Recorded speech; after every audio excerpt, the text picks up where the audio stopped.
Hello everybody, welcome to the Red Devil Experience. How you doing? My name is Eric. We have the latest breaking news around Manchester United. Big updates around Matheus Cunha. We're going to get into that. We also have a couple stories surrounding Liam Delap. There's a transfer list story. Quite a couple names mentioned in this story, as well as some big names, some big targets. It seems like the transfer list is being drawn up more and more as we get closer to this end of the season and this summer transfer window. So we're gonna get into that as well. We have an update on Casemiro and kind of not really a transfer thing, but an update on Lindelof as well that I want to mention as well. So we're gonna get straight into the news, but before we do, please smash the like button if you want to help us out. It helps the channel grow. We're trying to get to 3,000 subscribers. We're on the road. We got 2,916 that hasn't updated, but we are getting there. We've gotten some more subscribers on the way, so I'm glad to the new people that have joined. If you enjoyed the content, make sure you do subscribe and also hit the notification bell icon so you never miss a live, because we do go live weekly. We're live after every match. We do Red Devil recap is what we call it. And we also do shows like these where we go live for the topical stuff and the new stuff, and we have a good show. So let's get straight into the updates. The update started this morning from the Mail Sport and Simon Jones, who kind of broke this, I would say, avalanche of a story that's transpiring right now on social media. And it goes like this: Manchester United are inching closer to an agreement with Matheus Cunha over a move to Old Trafford. United are hopeful of having terms in place by next month. This is the story that Simon Jones kicked off not too long ago, actually, a few hours ago, a couple hours ago. And this has led to, all the credible guys. Fabrizio's gotten involved. Ben Jacobs has gotten involved now. Everybody seems to be jumping on this story. It does seem to be heating up. I will say that there definitely is, I think at this point it's fair to say there is definitely significant interest in Matheus Cunha from Manchester United side. I don't think it's fluff. I don't think it's paper talk. I think we are heavily interested in him. I think Ruben Amorim definitely is heavily interested in him. And I think Manchester United are currently looking and sorting out, even the minor details, setting up this deal. And maybe this is one that we can get done rather quickly and rather immediately. And I think actually, if we are serious about getting him, we actually do have to move quite quick, because there's other teams interested in him. We are not the only ones. So we would have to make a serious offer, a good offer. We got to sell him the project, and we got to move quick. So maybe this is one that's done maybe even kind of before the window actually opens. It could be one. I mean, according to Simon Jones, the hopeful to have terms in place by next month. I mean, if you agree the terms with Cunha, depending on what Manchester United are going to choose to do, if they activate the release clause, there's no negotiations with the club. So if you have the deal in place with Matheus Cunha and he does agree personal terms, the deal can be done pretty much at any time, as long as we have the money, of course, as well. But speaking about the money, if we don't necessarily have the money to pay up front, which I think many people argue we probably don't, then we probably will have to do some sort of a negotiation with Wolves where we pay maybe a little bit over the release clause, maybe about 5 million. Maybe it's in the incentives or, something like that, where we pay them a little bit extra so that we can structure the deal so that we can actually pay the amount over 5 years and spread it out, which obviously would be the better option for us as of right now, considering that we don't know if we're gonna get the money if we win the Europa League. So we have to see what really comes out of that, because obviously there's a lot of waiting and ifs and seeing and that, but there's two ways that it can go. But we got more updates, so we'll get into that. Let's follow it up by getting the Fabrizio one. Fabrizio has chimed in not so long ago, about 30 minutes or so ago, maybe an hour, saying Manchester United are leading the race to sign Matheus Cunha from Wolves as negotiations are ongoing. Personal terms are being discussed as Manchester United are aware of more clubs keen plus 62.5 million release clause available. Good feelings after initial contacts between Cunha and Manchester United. And this is just a little bit more of the same, but people like Fabrizio. They like when Fabrizio puts it out. It makes them feel a little bit more it's a bit more concrete, and it's not just transfer talk. They trust Fabrizio a lot. I mean, for obvious reasons, but when Fabrizio drops a tweet, you can feel a lot more strongly about the news that's coming out. It's not some random source that nobody's really ever heard of that might have a Twitter profile. I mean, it is Fabrizio Romano. Apparently Cunha's agent, because Cunha's agent doesn't live in England. I don't know where he lives, but there was a story that Cunha's agent has flown in to Manchester and is having these initial talks. Obviously, his agent is doing the talks. When they say that, the initial contacts between Cunha and United, Cunha is not doing the talking, of course. His agent is doing the negotiations on his behalf. That's his job, obviously. So there was a report. We talked about it, I think, last week, where they did say that Cunha's agent is expected to fly in to Manchester United. I think they labeled it for this week. And that seems to have happened. So that initial report was also correct and on the money.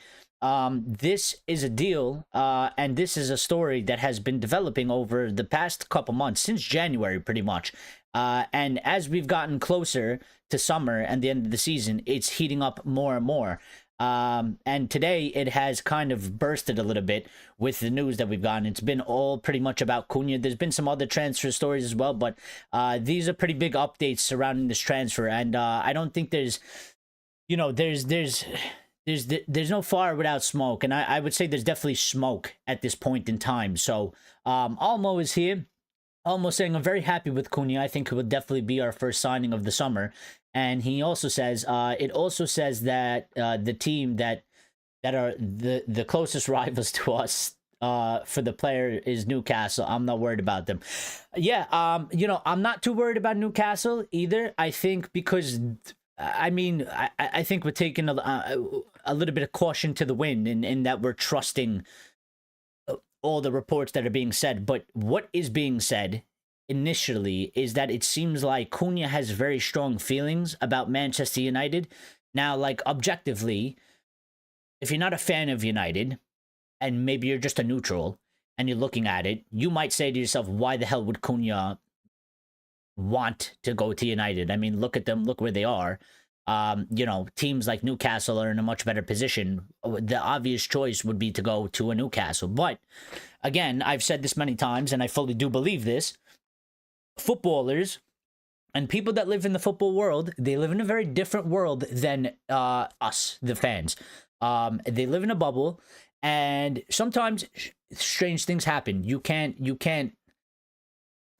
really dictate it. I mean, from a position standpoint, yeah, Newcastle's better than us this season. We've had a really terrible season in the Premier League, and it's been one of a mess. But Manchester United is Manchester United. Newcastle United is Newcastle United. Let's just start off on that point. Second point is sometimes a player has an admiration for the club. I mean, they're players. They play the sport. I'm sure some of them are fans of some clubs one way or another. They grew up watching and playing the sport. It's been reported quite numerous amounts of times Cunha has some sort of affection for Manchester United. So this actually might help us. One, because he's a good player. Two, he plays in the Premier League. And three, he has some sort of affection with us. He likes our club. He likes Manchester United. I think there's been a quote that he said he grew up watching Manchester United. He was a fan of Anderson when Anderson, the Brazilian that was here during Ferguson's time, the midfielder that we got from Porto. He said that. He's been asked about, I think last summer when he was on holiday, one of his friends filmed him and asked him about Manchester United. He said it's a great honor to be linked to Manchester United, but he didn't say if he was going to go or not. So, it is one that sometimes you get a little bit lucky luck. We've been talking about luck the past couple shows. Sometimes you get a little bit lucky. Maybe it's a little bit lucky that he is sort of a fan of Manchester United. Maybe if he wasn't sort of a fan of Manchester United, maybe he wouldn't be so willing to come to us. Maybe we wouldn't be able to do this deal. Maybe we'd miss out on this transfer and he'd end up going somewhere else. But I think right now, based off of the news that we're getting, we seem to be in the lead position. He seems to be very happy to join us. And there's actually more details that indicate that show the sort of affection and respect that he has for Manchester United, regardless of our current position.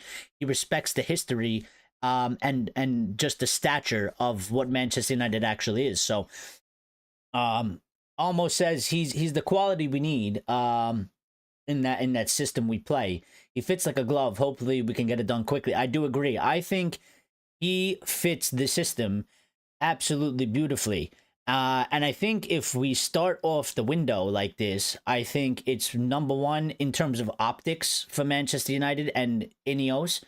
It's a strong statement. It's a good statement. I think it's good for Ruben Amorim as well. It shows that we mean business. It shows that Ineos mean business. And I think also it's good for them that they're identifying and also going out and getting this sort of player to put a little bit, to get the fans to have a little bit more faith in them, their idea, their project, and Ruben Amorim as a whole, because he is a very good player. I like him. I think he is, excellent for the system. And I think the identification of the profile of player, I think if you start off the window in this manner, I think it's a strong statement to make. And I think it's an important statement to make. For a lot of different reasons. But even when you compare it to last window, I mean, we were heavily linked to Elise, sort of like this. This was kind of what was happening. The same thing. It feels very deja vu to me with Cunha. This was sort of Elise. But when the window opened, and I don't think United and Ineos kind of had their feet on the ground properly. At that time, we ended up losing Elise to Bayern. I mean, and I don't think maybe Elise felt so strong about joining Manchester United as Cunha does. So we ended up losing Elise, and then it kind of took a little bit to get in our first target. I think Ineos really do want to go and get Cunha. Like ASAP. I think they want to start off the window fast. I think they want to make a strong statement. I think they are aware of the public sentiment about, not just them, but just where United is as a club in a position. And I think they need to show some strength. And I think this deal would be one that does show that. Almo also says the only thing for me is I don't understand the whole we're close to an agreement with Wolves when we don't have 60 million, never mind 60. So the way it works, from my understanding, I could be wrong, but I think I feel like I've got it down. So he has a release clause, obviously, of the 62.5 million release clause. If we pay the release clause up front, which I don't know, like you said, Almo, which I don't know if we actually have 62 million in cash to pay up front. There's no negotiations with Wolves in any sense. You bypass that negotiations. You just pay the release clause. All you need to do is sort out the deal with the player and the agent, and that's it. So it makes it sort of easier in that way. Now, our problem obviously is we're supposedly strapped for cash. We don't have money. We don't know how much money we have. I assume we have some type of money, but nobody knows how much money we actually have in hand. So from my understanding, what we can do is we can then go to Wolves and be like, listen, we obviously want this player. We're willing to give you this money, but our situation, we can't pay the 62.5 million release clause up front because we don't have the cash because of PSR, or something like that. So what we can do is tell them, listen, maybe we'll give you 65 million, but you have to let us pay it over a 5-year period. Kind of like how we did it in a couple other deals where we paid a little bit. I think we did it for Xerxes or something like that. We paid a little bit over the release clause. We didn't pay the release clause outright. We negotiated with the club, paid an extra 5 million as an incentive to allow us to structure the deal that way. And then instead of paying it all in one shot, we spread it out. So, you know, a 5-year deal, at 62, what is it, 62.5 million divided by 5, that's 12.5 million a season. I think as of right now, if you're gonna write off 12.5 million for this year or this season, I think we can afford 12.5 million, because you're only gonna write off that 12.5 million. So yeah, I think those are the two options we have as far as I know. And that's what we've done in the past in a couple other deals so far, especially on the Ineos. So it can go either way. Again, we don't know how much money we have exactly. So, I mean, they could surprise us. I doubt it, because I think the books are kind of cooked a little bit for this season. And again, we have to remember there is something in June after a certain date. I think it's somewhere around June 20th or something like that, where the financial books get reset for the clubs.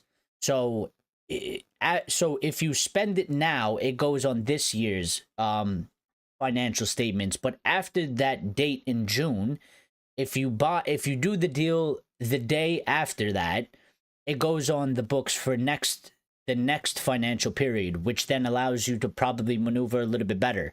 There was some sort of kind of chaos last summer window. I don't know if you guys remember. There was things with Everton and Branthwaite, and if they were going to be forced to sold because of PSR, and we were maybe going to get him, and then it never really transpired because they had to sell, so they didn't get hit by PSR.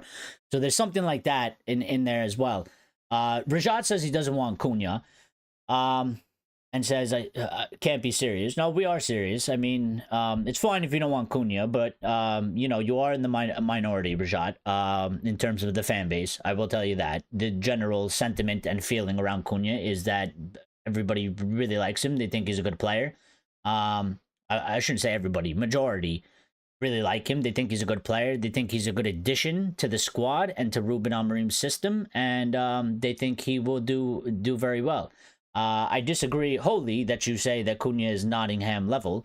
And what is Nottingham level? Because Nottingham level is above us at the current moment. So, I mean, I could play it two ways. You know, I think you're saying it in a negative way, but also I could say, well, Nottingham are a much better team than us this season in terms of the league. So if he's Nottingham level, I guess we could take him as well. Almost says we must have the 62.5 million all ready to go. That's the only way I can make any sense of this. But then also goes on to say, so what you're saying is we've told Wolves that we will pay more than the release clause like we did with Euro. Makes sense now. I don't think we've necessarily said anything yet. I think maybe they have an idea. We haven't been told of the idea. I think they obviously, you know, the people in charge of United, they know the finances. They know what we can and cannot do. I think they have an idea of what they're going to do. And it's one of the two ways that I explained. I don't think they don't have to necessarily say anything to Wolves as of right now. Because usually what the clubs do is they get the personal terms agreed with the player first before they go to the club. So right now, we're just in contacts with Cunha, trying to see if we can sort of get these personal terms on a piece of paper and pretty much get it agreed.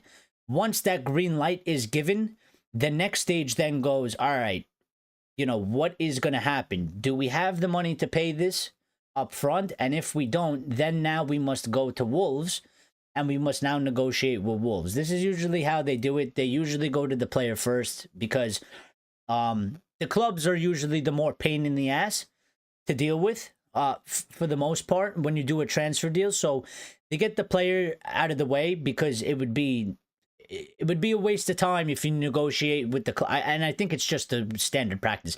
It'd be weird to negotiate with the club and agree a deal, and then you go. I know in video games like FIFA and stuff, it's the opposite. You go to the club first, you give them the transfer fee, and then you discuss the terms with the player. But in real life, it's actually the opposite. You go to the player first, You make sure that the player actually wants to come to your club and you can find an agreement with that. And then you go and deal with the club afterwards, which is usually how we do these transfers. And basically all the clubs do these transfers. They go to the player first. So almost as the thing is, the feeling I'm getting is we have the money already because this has been a story that's been developing like this so fast. I think we've got about 50 or 60 million, including sales, Rashford, Sancho, etc. Well, yeah, I don't know how that necessarily works. I think I don't think they would necessarily. I mean, they might. I don't know how they. I don't work in this sort of business, so I don't know exactly how they count and operate and look at things. I mean, they can they could estimate, like, okay, we have this much amount of money, cash, and also Rashford, Sancho, and they could kind of estimate it into the budget. But again, there's that whole thing with the June thing. There's a June line. There's a June date where if we make the deal, say we make it tomorrow, it's going to go on this season's financial records. And I don't know United's financial records in terms of what kind of impact that would have. If it goes after that date, it goes on to next year, which should free us up because it's kind of the start of a new. Because last summer window is impact is on this year's financial thing. So if we make the signing right now, it goes pretty much into. You add it in with what we spent last summer, so it goes like that for the club. So I don't know if they can necessarily do that, but for the most part, anyway, they could even go as far to agree this entire deal and have it be activated after the date. I mean, they can. I don't know if that's likely to happen. I don't know if that's necessarily realistic, but that is an option. They can sort this whole transfer out, and if it's about balancing the books, they can actually be like, I don't know what the date is, so if somebody knows, they could tell me. A quick Google search, but let's just say the date is like June 18th. So June 19th, the books would reset. The financial year for the clubs reset. They can sort out the entire deal now and have the deal go through on the 19th of June. That way that the books are cleared and good and in good standing and good order. So, yeah. Well, Chris Wheeler says that we're close to agreeing a deal with Wolves, not the players. So it's the fee. Well, if we're close to agreeing a deal with Wolves, then that means that we're not paying the release clause. If he's saying it in that manner, because if we're paying the release clause, there's no deal. There's no deal to agree with Wolves. The release clause is there to you just pay the release clause. And that is more realistic, like a video game where you just pay the release clause. You completely avoid negotiations with the club. So if we're close to agreeing a deal with Wolves and we're negotiating with Wolves, that means that we don't actually have the money to pay this release clause, which means it would mean we're doing a deal where it's going to be similar to Xerxes, where we pay a little bit over this, but we get to spread it out. Which is, I mean, listen, you got to do the business. And I'd rather pay, if we pay an extra 5 million, so be it. I mean, we spread it out. 12.5, you add an extra 5 million to that. I think it's only an extra, 1 point something. And it's actually only an extra 1 million. So it'd be 13.5 a year on a 5-year deal. So Lumen says, should Cunha's love for our club be a factor in bringing him? I would say a tiny bit, Lumen. I would say a tiny bit. I don't think it should be like a gigantic factor. Obviously, I think there's levels. I think obviously, first of all, it has to be quality. In his ability has to be pretty high on that list. And I think also, integration and fitting of the system and how we play football has to be pretty high on that list as well. And I also think maybe like attitude mentality ranks pretty high. I think love of United, I think, is an added bonus. It is slightly important because obviously you don't want somebody like, let's use Di Maria, for example, or Alexis Sanchez. You don't want that sort of player to come to United because they didn't really want to come to United. You know what I mean? And those transfers didn't go well because they're coming to a place where they don't actually want to be. I think it's nice, and it's a nice added bonus if he has an affection for the club. But I think in reality, it just plays a little bit to the fact that it allows us to get the deal done. It's a deal that we want to do. I don't think it's a reason. I don't think it's like, let's get Cunha because he loves us. I think they want him for many reasons. And I think it's just a plus that they're like, okay, he obviously likes this club. He has some sort of affection for this club, which makes it easier for us. I think it's just an added bonus. Yes, we are live, Lions. I know we weren't supposed to go live, but this Cunha story broke and it's made kind of a big splash, and I felt like I kind of had to go live, even if we'll probably do like a cool hour or so. But yeah, I felt like I had to go live. This story kind of transpired and kind of blew up, and I think it's pretty big news, and we should be talking about it because this could be our first signing, and it could be coming sooner than we think, maybe, with the way things are developing. So, it says that we are aware of more clubs keen, so we are trying to get this done quick as possible. That's it. That it feels like to me that the feeling is right now. I mean, yes. I mean, listen, we're not the only club that's interested in him. He is, he has some interest in him from Premier League clubs, including Newcastle. There's always a potential for maybe a Chelsea or an Arsenal as well to get involved, and especially Chelsea, because they just seem to, Todd Bowley just seems to sit on Twitter and look at all the rivals news and then try and steal all their transfer targets. So and they have money to spend. So yeah, and it kind of feels like a little bit of deja vu with kind of Elise to me, that this is coming a little bit early before the season has actually ended. It's heating up quite a bit. And I think with Elise, we didn't move quick enough, and we missed out on that deal. And I think part and problem of that was that Ineos, our structure in terms of like the technical director and the director of football and Barada, and they just sort of got there, and they just sort of got together like before the window opened, and I don't think they were really settled to properly move as fast as maybe they would have liked. I think maybe they were scrambling a little bit to try and find their feet because things were happening quite quick, and they were sort of new. They've been here for a little bit over a year now, well, not the entire structure, but Ineos has been here for a little bit over a year now. Now our CEO and stuff, they're going to be here for a year. Once we get, I think by next month we had everybody in place or so. So with that, I think I think they're getting a bit of a jump start, which they should. This is the way we should be moving. I know everybody wants the deal to be done in like, when we get the news, we want it done by next week. It doesn't really work like that, but from what I'm seeing from Manchester United right now, I'm actually very encouraged surrounding the news, because it seems like we have an extensive transfer list going on, with multiple different options for multiple different scenarios, which means that like we are preparing, and we are preparing properly, because we're not waiting until the window opens to start doing all this stuff. We're doing what normal clubs do, which is start these preparations now, especially because there's no sort of international football going on. So it's going to be sort of kind of an open window, one that we haven't really had in numerous amounts of years, because there's usually always something going on. Besides the Club World Cup thing, or whatever that new competition is. But that's later on. But for most of the window, I mean, there's no Euros, there's no World Cup.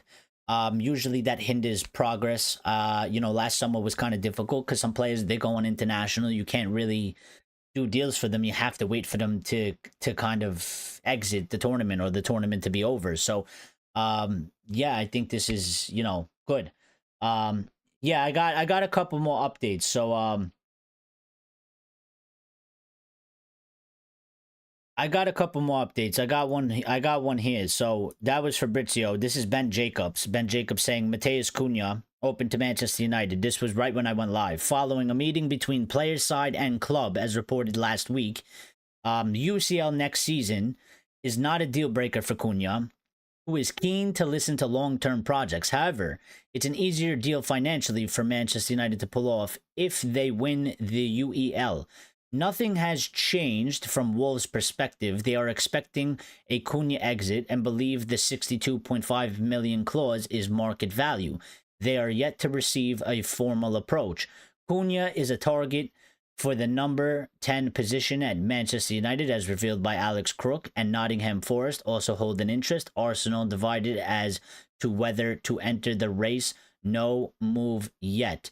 And that's from Ben Jacobs. That's as we just went live. I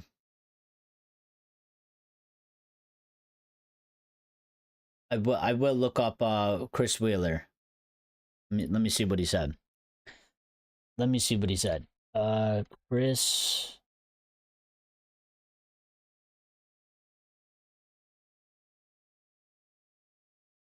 I typed his name wrong.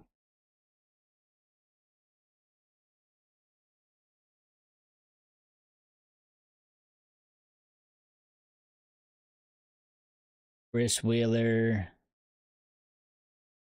Yeah, this is from the same. Yeah, okay. This is from the Mail, the same article that we were talking about that Simon Jones wrote. As far as I see on his Twitter, I don't see him putting out anything personally. He just reposted the same article that Simon Jones, the first tweet that we talked about. United will still need to activate the Brazilian 62.5 million release clause, but are hopeful of having terms in place by next month, while they still have headroom under profit and sustainability rules. They said. I don't really see anything else. Yeah,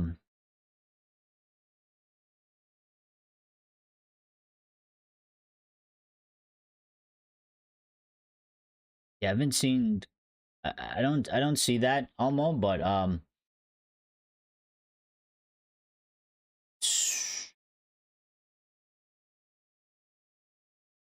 Lion says amortize the cost seems like the move. Yeah, that's kind of what we were alluding to, and that's kind of what we were talking to. I mean, I will say that, listen, I mean, I know I know we're fed the news that United don't have money and this and that. I mean, the truth is nobody knows what we have. We could have 10 million in the bank. We could have, maybe we have 60 something million that we could do. Maybe we have exactly 65 million and we could do the deal.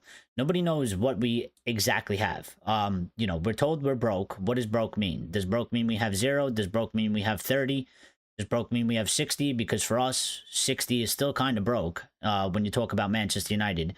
In reality, we should be able to spend, if we weren't in our current financial position, we should be able to spend anywhere from 150 to 250 million comfortably. But obviously, with the way our club is run, that maybe can't happen as of right now.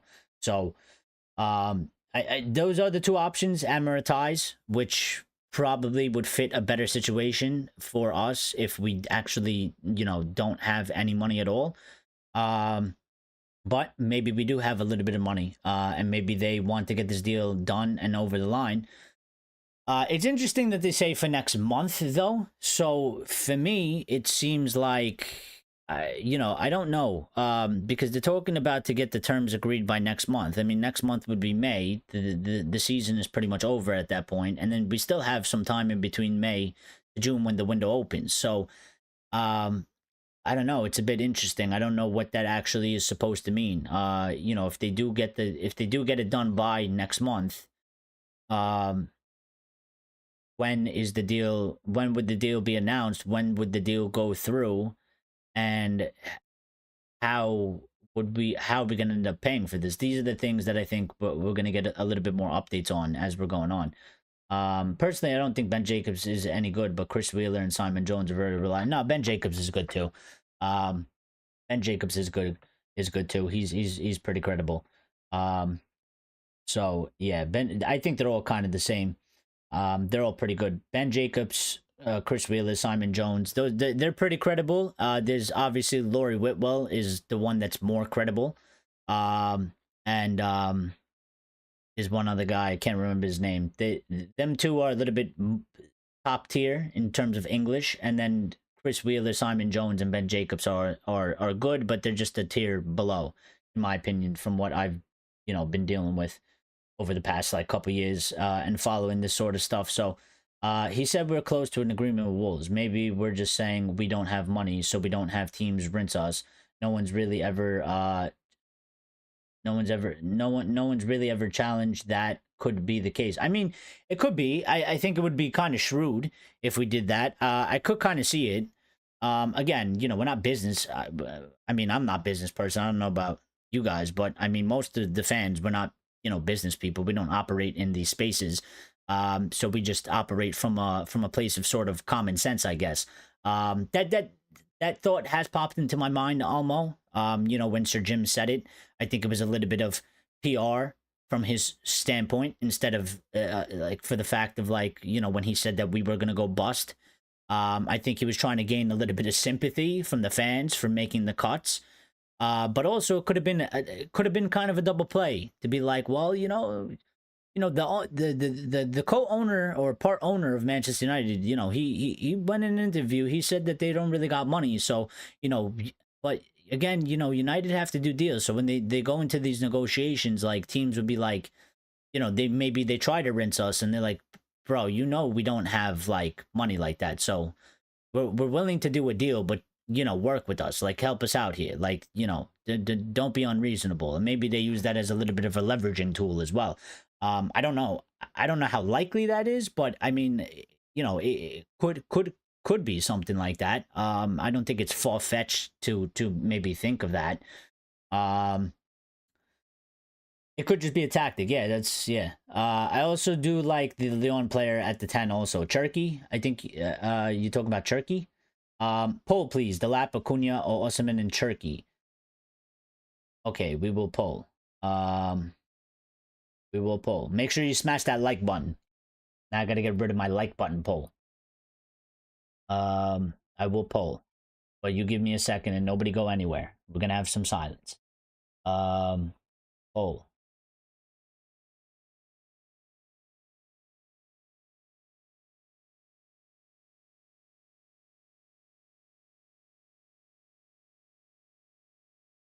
Poll.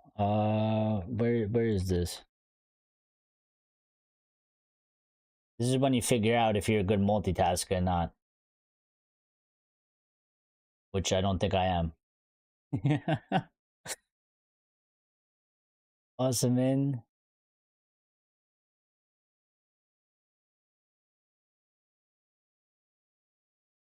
There's your poll. I don't know if I spelled it right, but you get the gist. Simon Peach is very good. Yeah, he's another one that's good. He is, yes. You are right, Almo. Lion says, the way Cunha has been playing this year and his antics on the pitch, I think he could be the squad's Cantona next year. Well, a couple people have said that. Somebody was talking on a podcast today. I forgot which one it was and who exactly it was. I think it was one of the journalists. And he said something similar to that, Lions, where, he kind of compared Cunha, because there's a little bit about Cunha kind of being a bit of a shit house. And, he kind of linked that to Cantona, and he was like, listen, he was like, Cantona was a bit of a shit house as well, but he was like, I would still take both of them at the club. So, yeah, I mean, listen, that I don't have a problem with that. I think that's sort of a good thing. It's a bit of a catalyst. You just don't want somebody that has super negative sort of an attitude or mentality. I think that's fine. If he's a bit of a shithouse, and does some shithousery on the pitch, as long as it's not a detriment to the team. But sometimes it adds a bit of character, it adds a bit of dynamic to the squad. It adds a bit of not flair, it adds a bit of like influence, this strong, like, kind of ego sort of thing, and it adds some character to the squad. Like, it just makes the squad have a stronger sort of characteristic in it. And there's I think those sorts of people, there's not there's not an abundance of them, which kind of makes them a little bit more of like sort of a unicorn in that sort of sense. I think it's, you know, it's a little bit something special added into their profile as a player as well. So um the, the poll is 50-50. Get in there and vote. um Turkey from Leon, yeah. Almost says, I think he could be, I think it could be true, you know, I'm not even joking. Yes, Turkey from Leon, really like him. Yeah, I mean, I liked him too. He looked, you know, I knew about him before, but you know, I don't watch League One. I don't watch Leon. But after watching him play against us in both legs, he was very excellent, and he's available for what, 20-25 million, I think. From the ability that he's shown in those two matches, I think that's probably a bargain deal. At his age, I don't think his wages are excessively high either. So, um, yeah, I mean, I'd take Cunha. I think if there's money left over, maybe we could do something with Turkey as well later on, and add in a little bit more. I mean, we don't know who we're gonna sell. I mean, we have sort of a general idea of who's gonna go, but I feel like maybe there's one or two surprises. Like, for example, let's put it this way: what if we get Cunha, right? And what if Manchester United decide to sell Alejandro Garnacho, and then when they sell Alejandro Garnacho, let's say they sell him for 50 million, they sell Garnacho, they take 25 million, they buy Turkey, and boom, now you have Cunha and Turkey for the 10. They've sold Garnacho, they've made profit, they've spent half of it, and now they have another 25 million left over. I mean, I don't know how likely that is to happen, but it can happen. You know, why not? I think it's plausible with the fact that Garnacho's future is kind of a little bit uncertain. There's been rumors. Nothing's really quelled the rumors. You know, he hasn't been given a new contract. Ruben hasn't come out and made a statement like he said for Bruno. I mean, last time when Bruno's name was brought up about going to Real Madrid, the next day, Ruben Amorim said Bruno Fernandes is going absolutely nowhere. Garnacho's been talked about in the paper since January. I don't know if they've asked him about Garnacho in terms of staying or leaving, but he hasn't made that sort of statement. So nothing has really quelled those rumors. So what if we end up getting Cunha in Turkey and Garnacho is sold? And then you have these two sort of new 10s. And they're a little bit versatile as well. You can kind of play them in a couple different positions. So but like Almo was saying, he said well, he says Simmons is rubbish. All right. Well, he has been one that's been linked to us as well, and I have an update on that as well. What pod was it? This guy sounds like he knows ball. I don't know, because I saw it somewhere when I was scrolling on Twitter, and I kind of just read through it, and I didn't really pay attention to it too much. So I can't tell you. Otherwise I would. But Lion says he wants both Cunha and Turkey. No reason why it can't happen. Turkey will cost peanuts. Yeah, and I think I just gave a pretty fair scenario as to how that can actually go down. I don't think it's far-fetched. Like, because Almost says that we won't get two, bro. I'll take Cunha or Turkey, but more Cunha, but as long as we get one of them in. But we could possibly, maybe, get two. You know, if that scenario that I played out happens, you know, which I think is plausible. I don't think it's like, you know, I don't think I'm speaking fantasy here. I think it's a possibility. It just, you know, it might not happen, or it could happen. I suppose if I need to choose, then I'll pick Cunha. Well, I think probably I would take Cunha as well, because he's Premier League proven, and I think he's probably a little bit better. I think he fits the system a little bit better, and he's a little bit more experienced in that aspect. So, and I think we do need to. I think actually for the squad, we do need to find out how we get one or two of these players from the Prem that have this sort of experience and are a little bit less of a risk, I guess. I think they're all generally risk, because I mean, when you think of like players like Maguire, you know, it didn't go well in the beginning, even though we overpaid, and that's not his fault, that's our fault. But yeah, Box is here as well. Box says, yo lads, I wanted I can never pronounce his name. Mwemo Nepal for 50 million, Nepal for 15 million, and Turkey for 25 million. Well, I definitely I definitely like the prospect of Nepal. Wemo, I'm not against him. I like Cunha. Probably a little bit more than him, but I don't think he's necessarily a bad option. And Turkey, I like for 25 million. I think that's a good deal. I think if we can somehow fit that in, and it makes sense, I would kind of look to do it because I think Turkey 25 million. I think is I think it's a win-win. I don't think United can necessarily lose on that deal because even if Turkey comes to United and flops, it's a low fee and he's a young guy in a certain sense. He's not 18, but he's on the younger side. And if you do a 5-year deal, that's 5 million a year. Well, you'd have to pay the buyout clause, but even if it flops, like after 2 years, you would still be able to recoup most of that money. So I don't think I think it would be a good piece of business to do something like that. Gray says I would sell Garnacho and go get Ping Pong. Uh, um, Fox says Rashford, Sancho, Anthony will get us 100. Yeah, when those deals go through. And that's the thing that I was saying before. We don't know how that necessarily goes into the books. I don't know if they can take an estimate of that right now and kind of put it into the budget, which they might very well do, because that's sort of normal for in terms of business operations. You have an estimated budget of, if you're going to sell assets or, acquire some assets or stuff like that. So with football, I think it's a little bit different.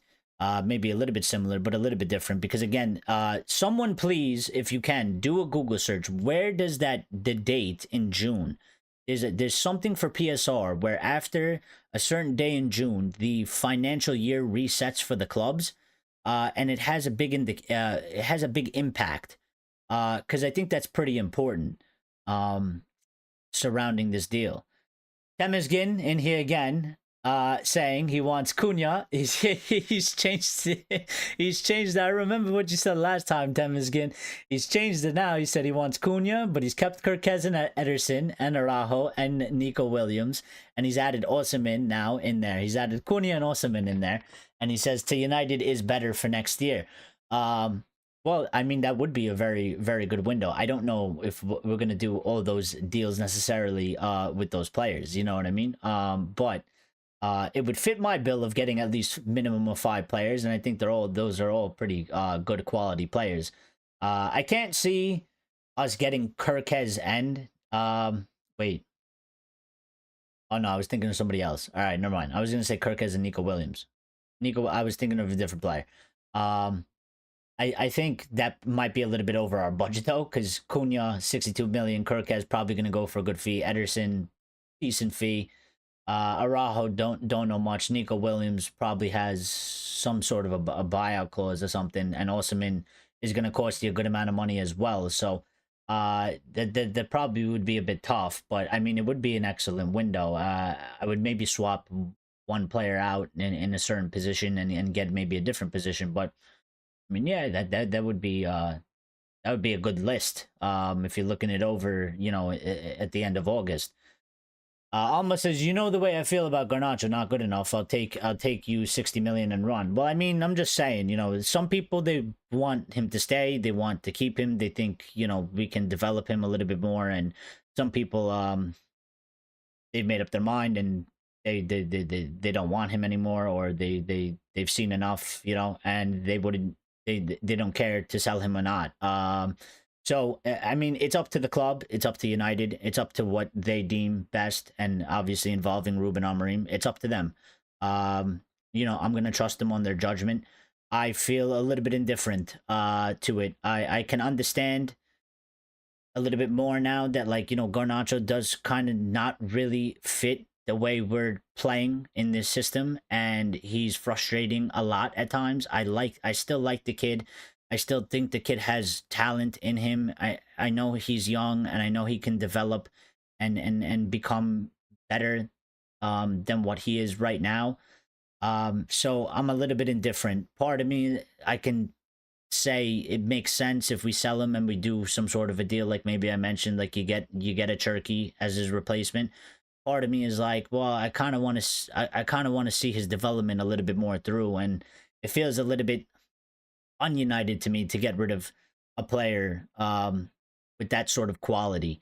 He's not the perfect player, but he has some frustrating qualities about him. But I just feel like it's a bit ununited to kind of get rid of him at this time. But if we do transfer business that makes sense, I can't really argue with it. I mean, in my opinion, the way I seen Turkey play, if you do sell Garnacho, I would accept, like, if they sell Garnacho and they move for Turkey and they get Cunha and Turkey, that to me makes sense in terms of the squad building and doing transfer business. It makes sense. I think it's good business. So I wouldn't be too fussed about it. But if they were just to get Cunha, throw Garnacho away, and then I don't know what they really do with the money, or just for the sake of selling Garnacho because he's pure profit and we're lacking funds. I like that a little bit less in that point. The annoying thing about Napan is that he's not being linked with us. Yeah, I mean, he was sort of, not really, but we are looking for players around that age as well. So maybe it's one that he's not too high on the list, but maybe he's one that doesn't cost much, and therefore maybe he's not as high on the priority. I think obviously a 10 and a striker are in the top 2 positions, and then from there you can make arguments for 3, 4, 5, and 6. And list them as you want. I know Almo will say that the goalkeeper position is number 1, and fair enough to him. But I think even from the club standpoint, I think they've listed it in terms of striker and 10 are the top 2 positions. And then from 3 to 5 or 3 to 6 or however we end up getting in, however much we end up getting in, will determine from there. Ray says, what ex-United player would you take in this team now? It's always a hard question because there's so many of them, and I like quite a couple. I always have one that comes to my tongue, but I feel like it's a bit biased because he was probably one of my more favorites of all time at United. I would probably... There's kind of 2 answers. I mean, there's probably one player that I feel like we need in terms of like what the squad could what it would do to the squad to make it really better. But then there's also the other option of like, I just would want this player to come.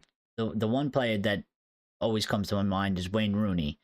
Wayne Rooney, I think you stick him in here, I think with his work rate and his sort of attitude on the pitch, and him being a little bit of a shit house as well, I think would be good, and of course his ability. The other one that comes to my mind is probably maybe like I don't know in today's football, but probably a Scholes. Probably a Scholes. I mean, Scholes just operating somewhere in that midfield. I don't know how it would necessarily fit, but I just think Scholes, the way Scholes used to play football with the passing, and the way he used to just dictate the midfield, and how important he was. I think one of those 2 players I would probably take. Lion says, do I really need to sell Garner to get Cherky? Next time you'll be telling me I need to sell Shaw. Well, we do need to sell Shaw. Maybe. I mean, again, with all seriousness, I like Shaw because I think he's a good player, but it's his injuries that's a problem. If Shaw didn't have injuries, I wouldn't be saying we need to sell Luke Shaw because I think we can use him in the squad. He's a multi-positional player. You can play him left wing back. You can play him left center back. I think that's great for options. I think that's great for the team. I think that's great for Ruben Amorim. What's not great is he's made of paper mache, and at any moment he can get a paper cut and he'll be out for 7.5 months. I can't defend that. There's nothing that I can defend on that part. It's just not. It's undefendable, unfortunately. But in terms of his ability, when he is fit and he gets in proper form and he is available for us, he is a good player.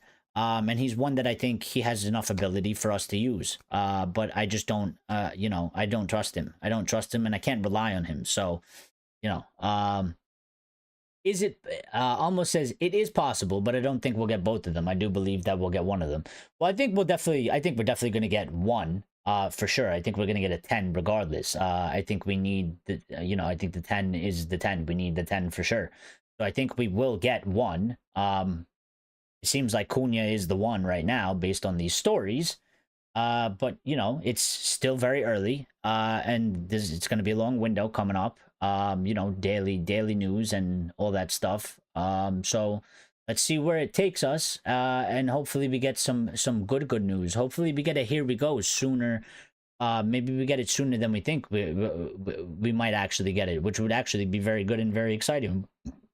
Box says Rashford 50 million, Sancho 25 million, Anthony 30 million. If Greenwood is sold for 50, we get 25. And that could equal Gyökeres, Cherki, Waymo, and it would be my ideal front 330 million. Please pronounce. I don't know how to pronounce his name. I just did it. I don't know how to pronounce his name. I actually never even heard his name being pronounced, so I have no clue. But it's all right. Just make fun of me. It's okay. Ederson will go to Manchester City. We was linked with him last season, but I think he's skyrocketed since then. Well, we were linked with him not too long ago. I saw it was 1 or 2 stories. I think there was a story about a month ago, and there was a story somewhere around January, if not February. So maybe he will go to City. I don't think the links to him are as strong as maybe the links that we have to like Cunha and Osimhen and Delap right now. Maybe we have some interest in him, but maybe it's not as serious. So, who is Sparky? Mark Hughes. Yeah, Mark Hughes. Before my time, Chris says. Lyle's here as well. Lyle, how you doing? Surprise. I know we weren't supposed to be here, but, Cunha, I think we had to do it. Almost says, I've seen enough of him and Højlund and Onana and Mount. Well, I think Mount is, listen, in my opinion, I think Mount is a player. Remember what we were talking about yesterday, Almo. I think Mount is a player that, barring his injuries, because he's another one, like Luke Shaw. I think Mount is one that for this window and for this period of time, for this upcoming season, let's say he's able to stay fit. Let's say we figure that out. I think Mount is one that we don't have to sell this summer. I think there's a number of players that come way before Mount. And maybe, you say, all right, Mount isn't necessarily good enough. But I think for at least Mount, I would give, I want to see him have like a proper season. I don't know if we can get that out of him because I don't know how his injury thing is going to go. But if we can get him to stay fit, I'd like to see him given a next season, a proper season where he can actually play most of the games. Let's see what he gives us. If it's not great, then, we look to move him on in that summer. But I think he's a player that we can actually use while we're in the transition. Onana, I understand. Højlund, I get it as well. But I think in terms of depth and positions, I think, for me personally, if you get rid of Højlund, you have to get 2 strikers. And everybody's going to say Cheeto. But again, Cheeto's young, and I don't think it would be a problem for Cheeto if he was the third option, because there's always going to be an injury. Players need rotation. There's cup matches and stuff like that. So I don't think it's a necessary problem to have 2 strikers plus Cheeto. Which is sort of what's going to happen anyway, because if we get a striker and we keep Højlund, it's going to be the new striker, Rasmus, and Cheeto. So they can all compete, and they can all kind of, learn off the most experienced guy. But we do have an update about that, and we're going to get into that in a second. Van der Sar, yes, VDS. Garnacho doesn't fit the that was about Garnacho, right? Doesn't fit the system. We should sell him and cash in and get the money. Almo. And you guys moving fast. Garnacho is a wide player, could play right wing back. I get what you say, that Grace, but I don't think he can. I don't think he can because I don't it's I can't tell you what it is, but when I think of Diallo, I think of he plays both sides very well, and that makes me say Diallo can play wing back.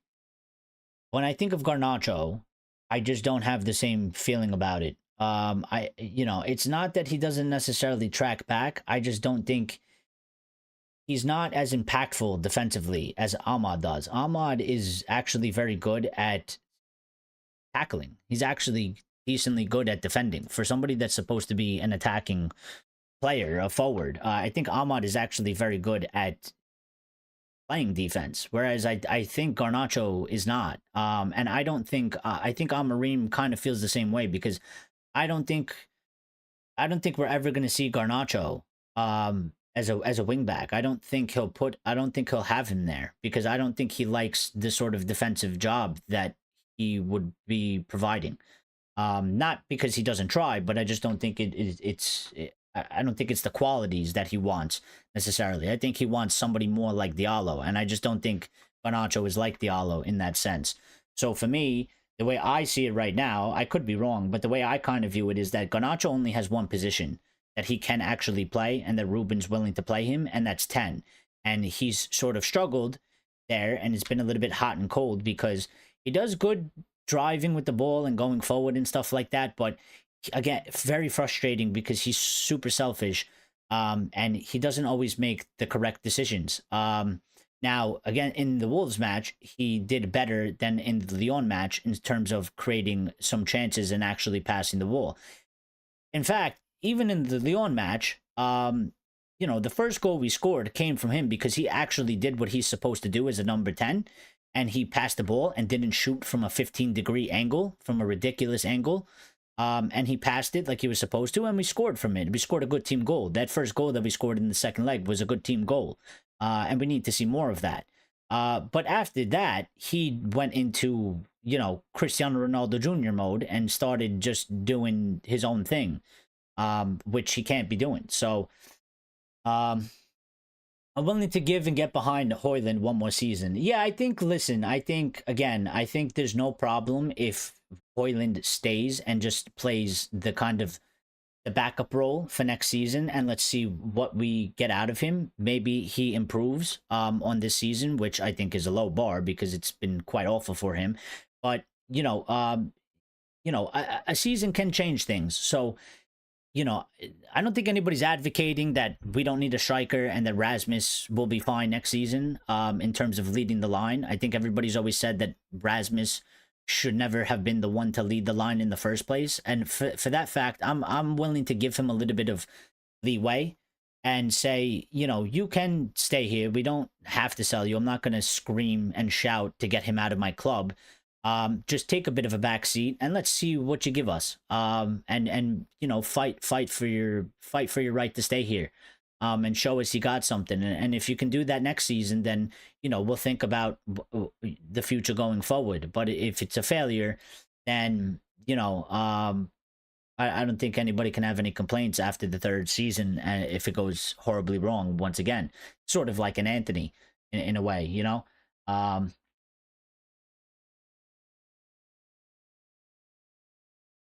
Fox says Rashford isn't good enough. The thing about Rashford is, I think ability-wise, he is good enough. But again, I think situations are different. I think, again, I said this for months before he left, and I've been saying it forever, and I'm going to keep saying it because I think it's true, and I think I'm pretty accurate with it. There's something happened at United where he just seemed to be very jaded by United. His belief in the club, I guess, a little bit, maybe the project. Or even just his general feelings. I mean, maybe around the direction. I mean, he's been through a lot. He's been through a lot of failures. A little bit tiny success with winning, a Carabao Cup or an FA Cup here and there, but mostly failure. And there was the thing with Sancho, and we all know Sancho is his boy, and you know the way Sancho kind of got treated by Ten Hag, and I think that's why Ten Hag, I think that's why Rashford also stopped performing for Ten Hag, and I think he kind of got disillusioned by that whole thing because I think he was very upset with how that situation went. You know, right or wrong, of whoever was right or wrong, Sancho or Ten Hag, doesn't matter. I just think he was very I think it bring his morale down even more. That you know that happened to his good mate, and then his mate was removed in the way it happened, and I think he sort of didn't feel the same about Ten Hag, and you know there's a couple things, and I always said I think you know it's like I know it sounds stupid, and it like weird, but it's almost like two people in a relationship. Like Rashford was staying in the relationship because he's been here as a boy. It's all he knows. He's comfortable, and he doesn't necessarily wants to leave. He loves Manchester United. It's most of his life. But sometimes, even something you love, you know, it can get to a point where it's not benefiting you. It's not good for you. It's not a good environment for you to be in. And I think we're seeing that now. You know, he's gone out of United. He's gone to a different environment, a different club. He has some goals that he's trying to hit, and he's playing better. And I always said I don't think Rashford's ability was ever the problem because we've seen him perform when he's in form, when he plays good, and when he's focused.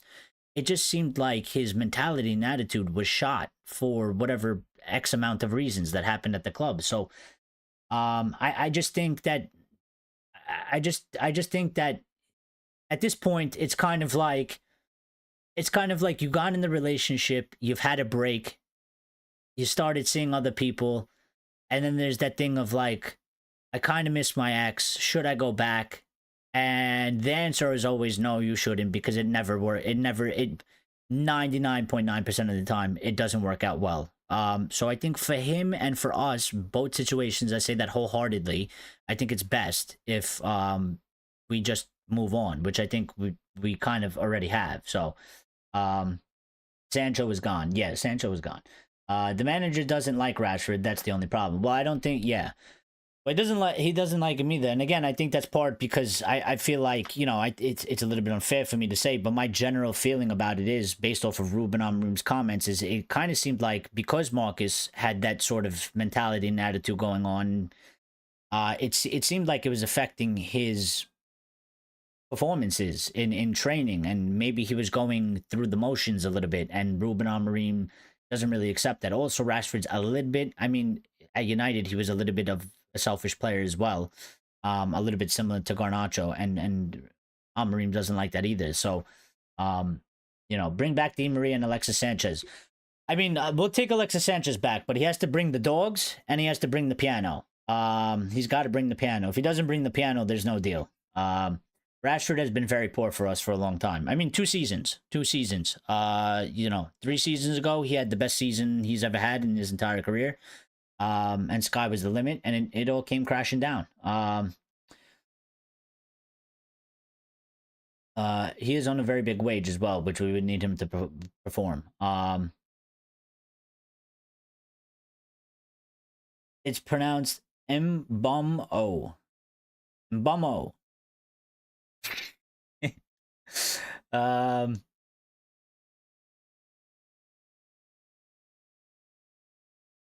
Ahmad is our best attacker with Cunha next season. Ahmad and Cunha and Delap, is it good enough to get top 4? I don't know. It's a good question, Almo, actually, and I'm glad you brought it up because it actually probably provides more questions than answers, because I can think of another 3 things to say on top of that. I mean, is it good enough for top 4? I think it's debatable. I don't know. I can't really say. But an issue that comes up for me when I think about that in that terms is that that's 2 out of the 3 of the attack will be new players joining the squad. There's going to have to be a period of integration, whether that's getting used to the system, building chemistry with your teammates, and understanding with the teammates, you know, that you're playing with on the pitch. And you know, how much time is that going to take? are we even going to be able to figure out to get it to click in the first season? Sometimes it doesn't click in the first season. You know, if it does click in the first season, how long is it going to take? Would it take a couple months? Would it, you know, would we figure out in January or something? You know, we can't really afford that. We kind of have to have a strong start, like I said yesterday, and we have to kind of have we have to have a strong season. You know, so there's a lot of possibilities for things like that to happen. Again, like, you know, I think one of the things that gets overlooked quite a lot is that, yeah, it's all good to get these signings in, but again, there also has to be some understanding, like, hey, you know, if we sign 5 players and and all 5 players are going straight into the first team, you know, unless we're like one of the luckiest teams in the world, the integration might not go as good as we need it to. You know, there's always rooms that it doesn't. It tends to be a little bit bumpy, a little bit rocky. I mean, a good example for me is kind of like Xerxes. He looked way off of it in the beginning of the season. You know, when I was watching him, I couldn't understand for the life of me of, you know, what they identified in him when they got him. Now, we changed systems and we changed managers, and I think the more time that he's been here as well, he's gotten better. And I think actually he fits probably Amorim's system better than he would have fit Ten Hag. So there's that question over what they were thinking for Ten Hag's system. But for Ruben Amorim's system, I think he actually fits better. But he's gotten better over time. But it didn't go so well in the beginning initial period. And that can happen for any of these players that we sign. Now, you would think Cunha, it shouldn't happen. And maybe Delap, it shouldn't happen because they're Premier League players, even though Cunha is way more experienced than Delap. Delap only has 1 season in EPL, but, you know, he's accustomed to English football at the very least. But when we do sign these players and we throw them into the team, I mean, if they're starting, there's going to be a lot of changes into the first team. That can lead to inconsistency for a good period of time. So, you know, there's a lot of factors that go into that as well. It's not just straightforward. You know, it's not you know, it's not Football Manager when you sign somebody, you throw them in, and all of a sudden they start scoring hat tricks for you, and it's all good, and you know, you take over the league. These sort of things do happen. Almost says you also got to remember as well, it's only early in the transfer season. Opportunities to develop players may become available that you wouldn't dream of, and that's also a valid point. Gyökeres would be perfect, says Lions, for Højlund, but Osimhen would be great for Obi. Decision. I think either one of them would be good for both of them. I'm gonna be quite honest. I think both. I think either one of them would be fantastic for both of them. And I think he would be good for the club because, again, you know, I like that Ineos are going for this sort of longer term project with these younger players. It makes sense business wise. It makes sense in building a club aspect wise and building a team aspect. But that one striker position, I will die on this hill because I do believe we do need somebody that is experienced and sort of closer to the finished article that can lead that line and deal with the pressure and deal with the demands.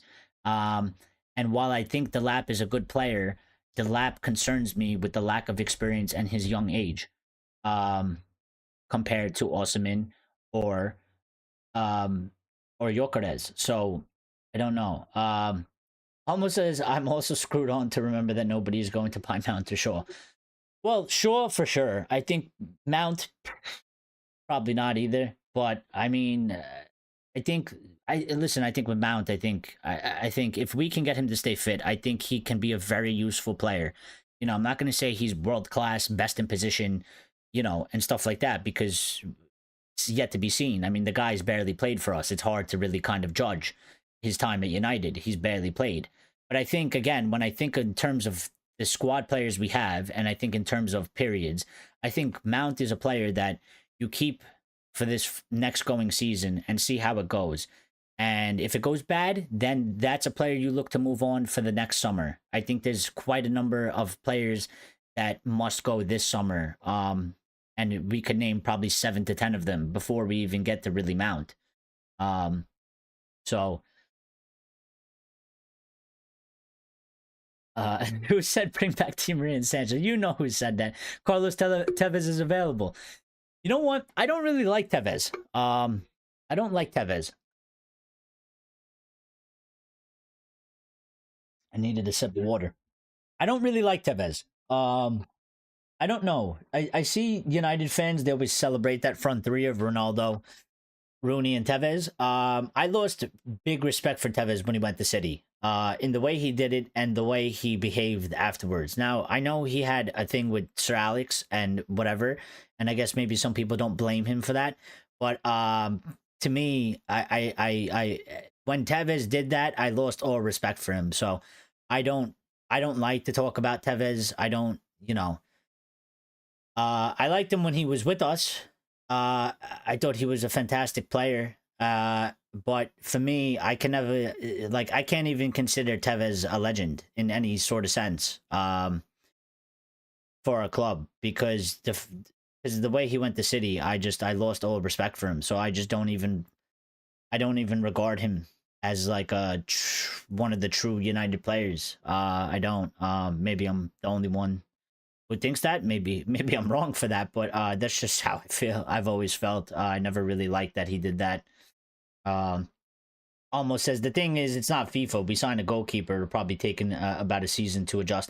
And that's another thing as well. And also, it's also a gamble. I mean, all the targets are pretty much a gamble, but the goalkeeper position, considering United's history with goalkeepers, right, and sort of the struggle that we had at times before finding our main guy, it traditionally doesn't necessarily go well for a couple keepers till we find our golden boy, right? So again, these are the things that we have to keep in mind and we have to think about. Like, it's all good to say, like, and have ambitions and goals for next season, and obviously we want to have a good season and we want to get back into top 4 or at least be very competitive and not be in 15th and not be in 10th. But like, this is what I keep saying, things are never black and white, and sometimes people act like they are. Like, let's be realistic. The changes we're talking about, if we integrate them all, there has to be some sort of adjustment period. I think it's crazy to say that it should just go smoothly, and there should be no problems. I don't think that's realistic. I think there's going to be issues. There's going to be adjustment periods. There's going to be, bumps in the road along the way. It's going to make things sort of not so pretty. It might get a little bit ugly, and then it might be good.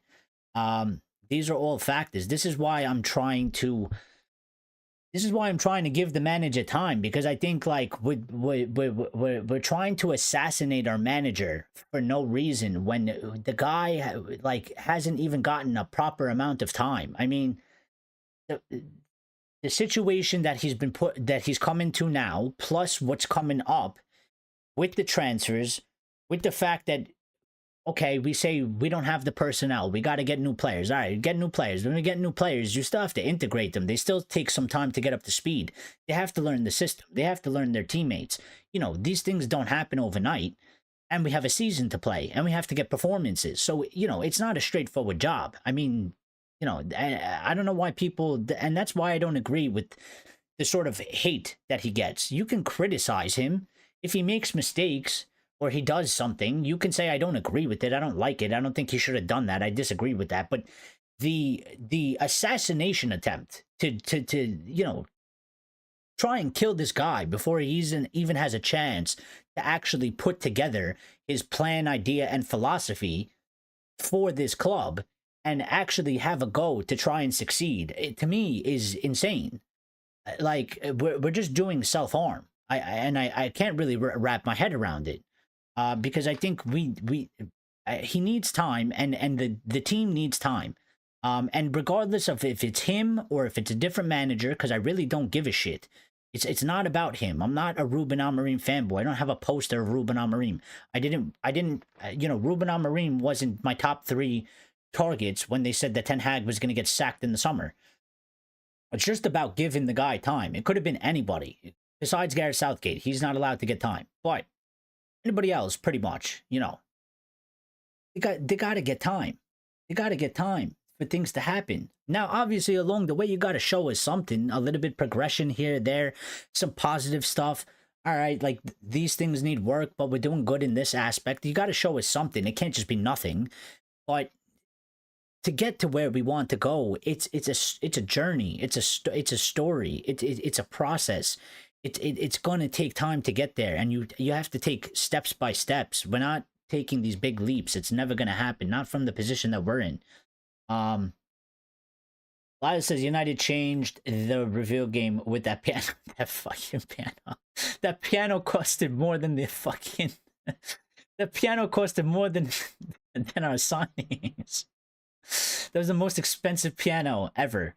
I loved Fred one after that. Yeah. We got Fred the Red to sit at the piano and start playing, and then the director was like, Fred, we're not doing that again. And then they said Fred is here. Yeah. What else are we saying? To be honest, bro, I do want Onana out. I don't think he's good enough. I also remember, be careful for what I wish for.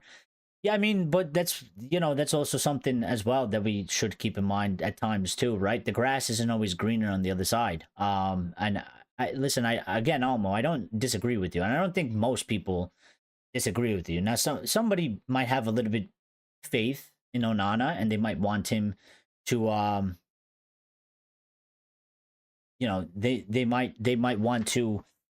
they might want to give him another shot or whatever. I kind of agree with you that I think that I've seen sort of, that I don't think he was the right profile when we signed him, and I think we actually need something better. I don't know if he can get better from the mistakes that he makes. I just don't think it is something that we can. So I would probably look for another goalkeeper, but again, the goalkeeper position is one for me. I can tell you, if we need a striker, I could tell you what striker. If we need a midfielder, I could tell you what midfielder. If we need a wing back or a center back, I could tell you which one. The goalkeeper for me is always one that I really never have a strong opinion about it, because I always feel like I don't analyze goalkeepers too much. I don't really pay attention to goalkeepers too much, and also I just feel like with goalkeepers, it's always just a hit or miss. It's one of those things that it's just like you can go get, like, for example, somebody could tell me Diego Costa. Okay, I generally, he's talked about positively. He's supposed to be a good goalkeeper. I can't tell you what's going to happen at Manchester United. I have the feeling of we can go get Diego Costa. I could be excited about it, but he could take the utmost piss. He could be worse than Onana. Now, some people might say it's not possible, but he can, because I've seen the history of United with the goalkeepers, and I've seen how it can go from good to bad and bad to worse, and then it goes back to being good. So, or he could come and be a revelation, and we could say he's the one that we needed the whole time, and thank God we've got him. I don't know. So the goalkeeper one is just a position that always scares me a little bit, because I just don't know what's going to happen. I don't know how well that person's going to fit, and if it doesn't go well, it's a very toxic, bad thing that happens. So, Grace says Onana, MB in, they're out. Jean Garcia and Vitek in. Well, I will say this. There was a news update saying that United are looking to get a goalkeeper. They didn't say, a replacement for Onana. They just said we are looking for a goalkeeper. Now, again, I will say, I believe that we will probably go get maybe some type of a goalkeeper. Whether that's going to be a starter, a backup, maybe somebody that can rival Onana for his place, whether that means Onana is going to stay or get sold. But they are saying that United are looking at getting some type of goalkeeper.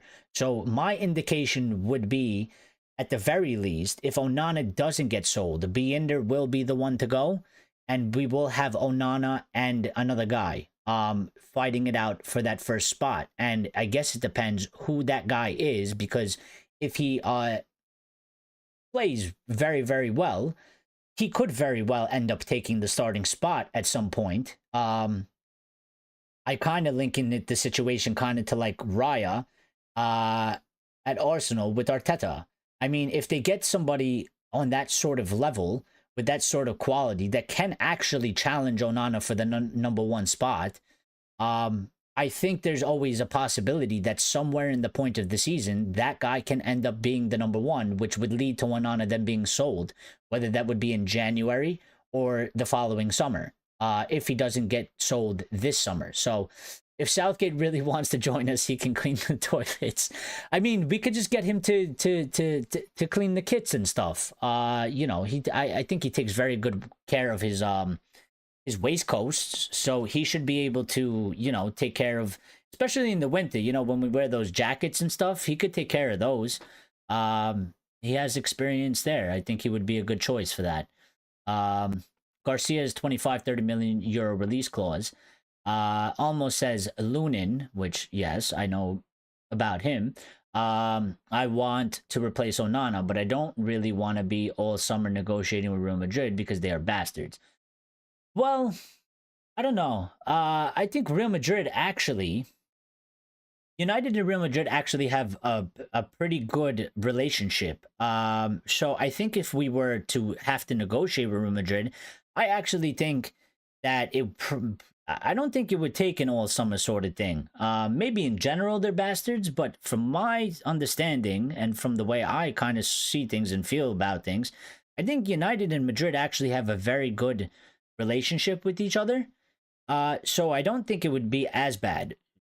Like, see, you say they're bastards. You know who's bastards to us? Borussia Dortmund. If we have to do some sort of negotiation with Borussia Dortmund, they are the biggest bastards. I hate the way they do business, and I hate the way they done business with us. And they are a pain in the ass, for sure. So I would say Dortmund are bigger bastards when it comes to dealing with United than I would say Madrid. I think actually Madrid and United have a decently good understanding between the clubs and some sort of a mutual respect as well. I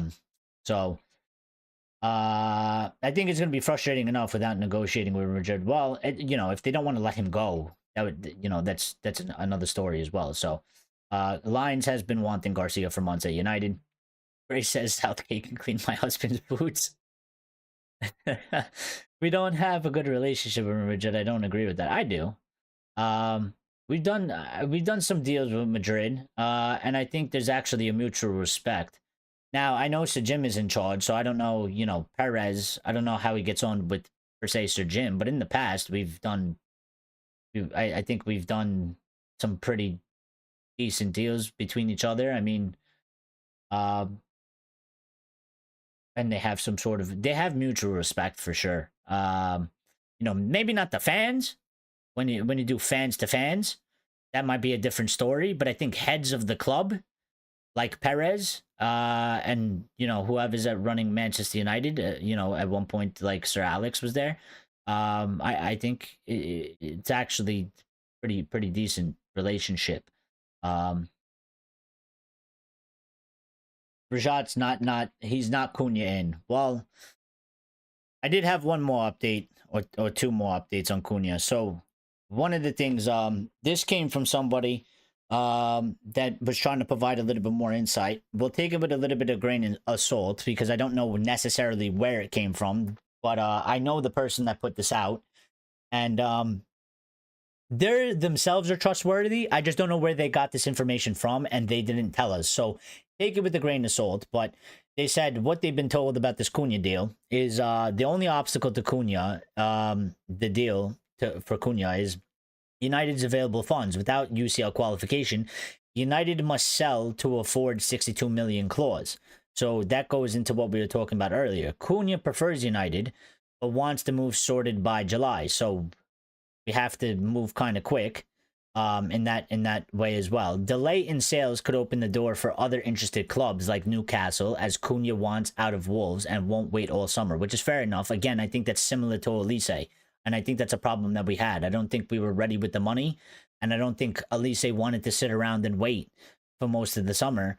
You know, and there was the Euros going on, and he's playing with France. And I think he was trying to sort his future out, which is fair enough to the players. They shouldn't be made to wait around. And you don't want them to wait around anyway. You want them to come to the club, let them settle in, get the preseason. Another thing is we need to get the players in for preseason. I know we might have difficulties with financial aspects, but it is of utmost importance. You know, if we get in the striker and the 10 and we're halfway through preseason, I mean, it's already a failure. We cannot be doing things like that. If we sign one player late in August, that's acceptable. But the majority of the transfers for Ruben Amorim and for our sort of transformation rebuild project that we're doing, these transfers need to be in before we go on preseason. They need the preseason that preseason for them is important because it's an important part of the integration, and it's going to get them up to speed. I mean, when we got Ugarte, it took him till like mid-November to be halfway decent and actually get to fitness and be integrated because we got him so late. We can't be doing things like that. So we need to do this business efficiently as well. But they also said that United must move early to avoid missing out, similar to Elise, which is funny that they said that because I've been saying that for like 2 weeks now. It's Elise deja vu to me right now. And Cunha still seen as choosing Manchester United over Newcastle if timing is right. So we just got to make sure that we move efficiently and quickly, and we should be able to get this deal over the line. Elias says plenty of deals with Madrid. We recently gave them 70 million for Casemiro. Relationship is probably at a high. But yeah, when you put it that way, I mean, it's not their fault. It's our fault, right? We're the idiots. We're the people that had idiots in charge that paid the 70 million. You know, you can't blame Real Madrid for that. Because if you do that, you should be pissed off at Edwin van der Sar for you know, former United player and great, charging us 80 million for the fidget spinner. You know, so it's not their fault. They're just doing their jobs at their clubs. We would do the same if some morons came. You know, and just imagine some team came to us and they're like, we'll give you, you know, if somebody came and said, we'll give you 70 million right now for Sancho, you'd cry and laugh. And you try your hardest to pretend like you didn't really want to get rid of him. Meanwhile, inside you're ready to explode or something like that, you know? Or even right now, if somebody came and told you we'd give you 70 million for Anthony, you'd be, you know, you'd be having a New Orleans street party, Mardi Gras in the street celebrating. But you know, we're the only ones that had idiots in charge doing things like that. Everybody else is pretty much a normal football club for the most part. Spurs lost 2-1 to Forest. I swear, if we lose to these ferrets in the final, well, that's, I mean, the Spursy thing, and I feel like we can't, right? I feel like, you know, 3 is too many times. I think once is too many times, to be quite honest, because they're Spurs and Spursy. And they will be Spursy forever. I don't care what they do. The Spursy will always be a thing forever. The fact that we've lost to them 3 times this season, there's absolutely no way that we can do it for a 4th. We shouldn't even have done it for a 3rd, and we shouldn't even have done it for a 2nd. Once, it can happen time to time. Twice, to me, losing the Spurs, unacceptable. 3 times is just atrocious, and 4 times is just, let's just quit. Let's just quit. So do we need to pay it all upfront or installments? What if the club offers more upfront for Wolves or all of it?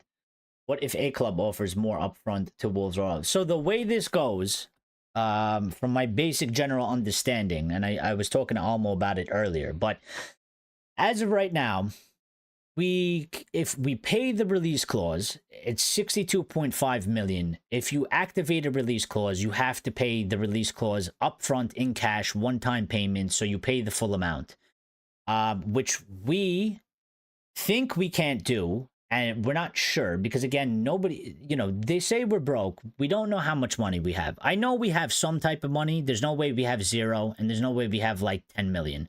We have something. What is broke in United terms? Is it 50 million? Is it 60 million? Is it 25 million? You know, we don't have that information. So we're a little bit strapped for cash, more than usual, because usually we would be spending anywhere from 150 to 250 million a summer. So if we can't pay the 62.5 million, this is saying that we're a little bit reliant on qualification for UCL, because that's going to give us 80 million. And then it would have to rely on sales. Now, where I disagree with this thing is because the other option we have, like we did for Xerxes, as long as Wolves are willing to do it, and I think they probably would, because in the long term, running for the club, they're getting extra money. They're not getting all of it up front, but they're getting extra money regardless. Like we did for Xerxes, where we paid the buyout, but we didn't, we paid the fee, but we didn't activate the buyout. We paid a little bit extra so we can structure it over 5 years and amortize it. So we can amortize this deal if, well, we have to go to Wolves and, you know, negotiate with them, and they have to accept it. But nobody can really, there's nothing really much else that another club can do, because nobody's necessarily going to offer more, because if you hit the buyout clause, you don't have to negotiate with Wolves. There's no negotiations with the club. So if you just activate the buyout clause, Wolves is subsided. You just talk to the player, you do the deal, transfer's over. So it would then come up to if Wolves allow us to structure it in that way, where maybe we give them 67 million, maybe it's an extra 5 million in add-ons or something, and they let us amortize it over a 5-year period, which means we would be paying about 13.5 million over a 5-year contract a season for Cunha. We would be making 13.5 million payments on Cunha for the next 5 years. If they accept that, we can do that. And that's fine. It doesn't matter if somebody else activates the release clause. It then solely goes to the player and wherever he wants to go. If he wants to go to United, then he goes to United. If he chooses another club, he goes to another club. So we have a couple different options in the way we are going to do this deal, or we can do this deal. Race, if that answers your question. The hype for Delap is justified. At the moment, my worry is, will he continue the form next year in a big club? We don't know. That's the sort of risk. And remember, we have 80 million in transfer fees due this summer, according to Sir Jim. We do. I think, again, I think him saying that is a little bit misleading, because that's the thing. That's the thing that I don't, you know, I think he said that again for some sort of, it was sort of like a PR statement in one way or another. Because if we're broke, how the fuck are we paying the 89 million? You know, we have to have money. There has to be money available one way or another, because, you know, if we have no money, how are we paying that 89 million? How are we doing that? And then on top of that, he says things like, there is a budget for Ruben Amorim. Amorim will be backed. Okay. So you tell us we have to pay 89 million. You also tell us that we're broke and we have no money. And then you also say that there is a budget for Ruben and Ruben will be backed. So those three things don't add up together. So I do believe we have money. I don't think it's the amount of money they would like to go splurge in the transfer window. Like if we were in a very good financial position where we can go and be strong and just go and spend 250 million. But there has to be money for some initial maneuverability, for sure. Because the things that are being said are all contradicting to themselves. We don't have money. We have to pay 89 million. All right, how are we paying for that? And then how does Ruben have a budget? And how is Ruben being backed? And how are we doing any of these deals if we have no money and we're paying 89 million? So somewhere, at some place, we have some amount of money somewhere where we are still able to operate at some certain level, right? Grace says, my only worry is if we pay it, how much more will we have for the other signings? How long will selling players take? We are not good at selling quickly. Well, we haven't been good at selling quickly. Maybe we'll pick up the speed a little bit. And I think it's a little bit difficult with these shit deals that the former regime have left our current regime to deal with, because the reason why we're not necessarily good at selling quickly is because the contracts that we give our players, the transfer fees that we've paid and the salaries that we've given them. If we didn't do that, I think actually we would be able to sell players quite quickly. The reason why we get held up is because of those two major issues. We've completely overpaid them. The club is unwilling to take a significant loss. They have so in the past. They've refused to cut their losses at any capacity. They've asked for too much money back, and they drive people away. And on top of that, they have a very high wage, and the clubs don't want to pay that. So I think if they're serious and it can work out in one way or another, you sell the players for whatever you can really get. But if you made the decision, I'm going to sell this player, obviously negotiate for the higher price, but you don't make, for example, Anthony, I think you could sell him anywhere right now from 25 to 40 million, depending on, what you can get out of negotiations. Now, if Manchester United sit there and try and tell clubs they want 60 million for Anthony, everybody's going to be like, are you fucking out of your mind? We're not giving you that. We're not giving you that. We're not even interested anymore. We're going to walk away. But if you negotiate anywhere from a price from 25 to 40 million, I think that's negotiable. And then if you, let's say you agree on 33.5 million or something like that, take the deal because you have to move him on and it's for the football club. I think in the past, there's like a player like, yeah, we don't really want him.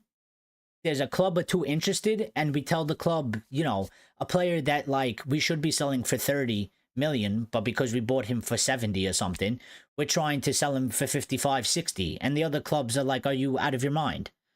I mean, like, this isn't even serious. We're not even going to waste our time. Like, we're just going to go look somewhere else. And then they come out and they say, oh, there's no interest in this player. I mean, no, there is interest. You guys just didn't want to sell him for the price that he's for his market value. You tried to rip off another club after you allowed yourself to get ripped off and did a shit deal. So, I think we can. And also, for example, again, whether you want to sell him or not, for a player like Garnacho, for example, there should be no problem.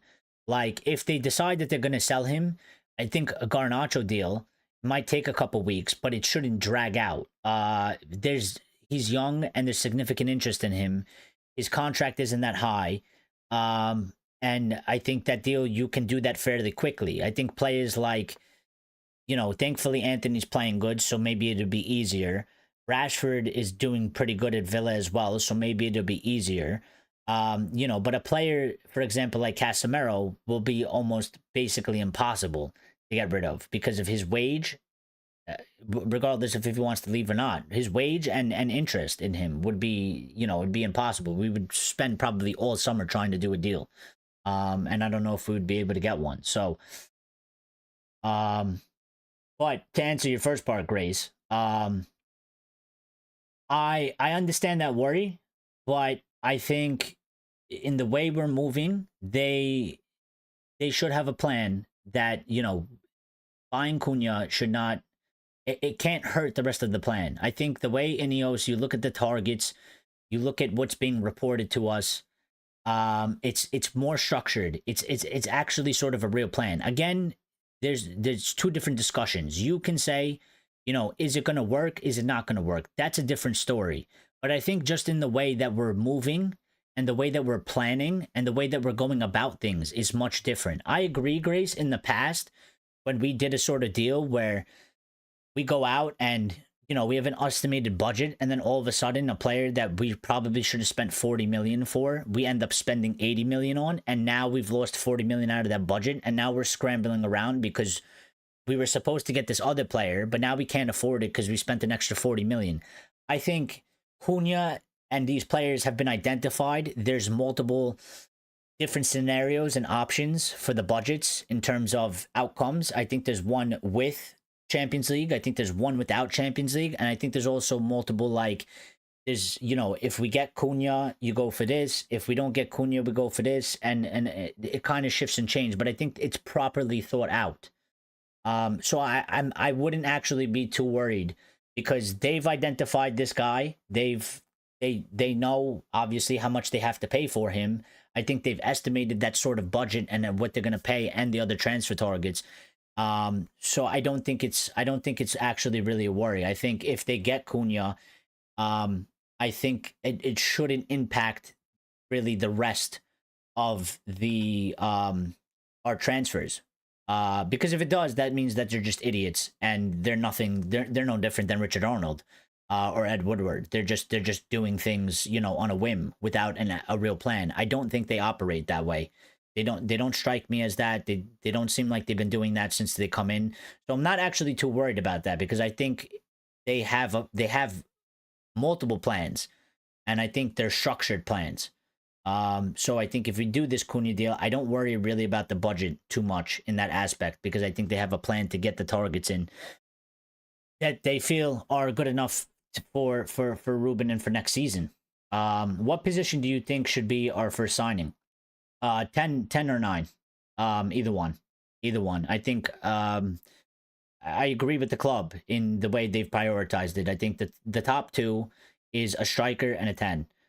Which first? To me, it doesn't really matter. If you get the striker first, good. If you get the 10 first, good. But I think the top 2 priorities in the list, and I guess amount of money, would be striker and 10. And then from there, again, I think 3, 4, 5, because I'm going for 5. I think 3, 4, 5, you can sort of mix and matchy, and you can swap them around, and you can make arguments for it. But I think 10, position 10 and position 9, I think are pretty solid in there. Need Glazers to get retired. I mean, well, here's the thing, Rajat. Business people, they don't retire, man. They don't retire, and it doesn't work like that. Especially when you're these sort of millionaire, billionaire type of people. There is no retirement. You know, when the old guys retire, they pass it down to their children. There is no retirement. Because to retirement would means that they get out of the game, and to get out of the game, you got to pay a lot of money. With the way things work, right? When you own assets, you don't pay tax. If you say, you know what, I'm done with this, I want to get out. So you start selling all these assets, you're going to be paying a lot of money. They don't do that. It's generational sort of wealth. They keep it in their families. So, you know, when Joel and Avram get to a certain age where they will be too old, and sometimes they stay till death, like their father did. Sometimes they just go until they're gone, right?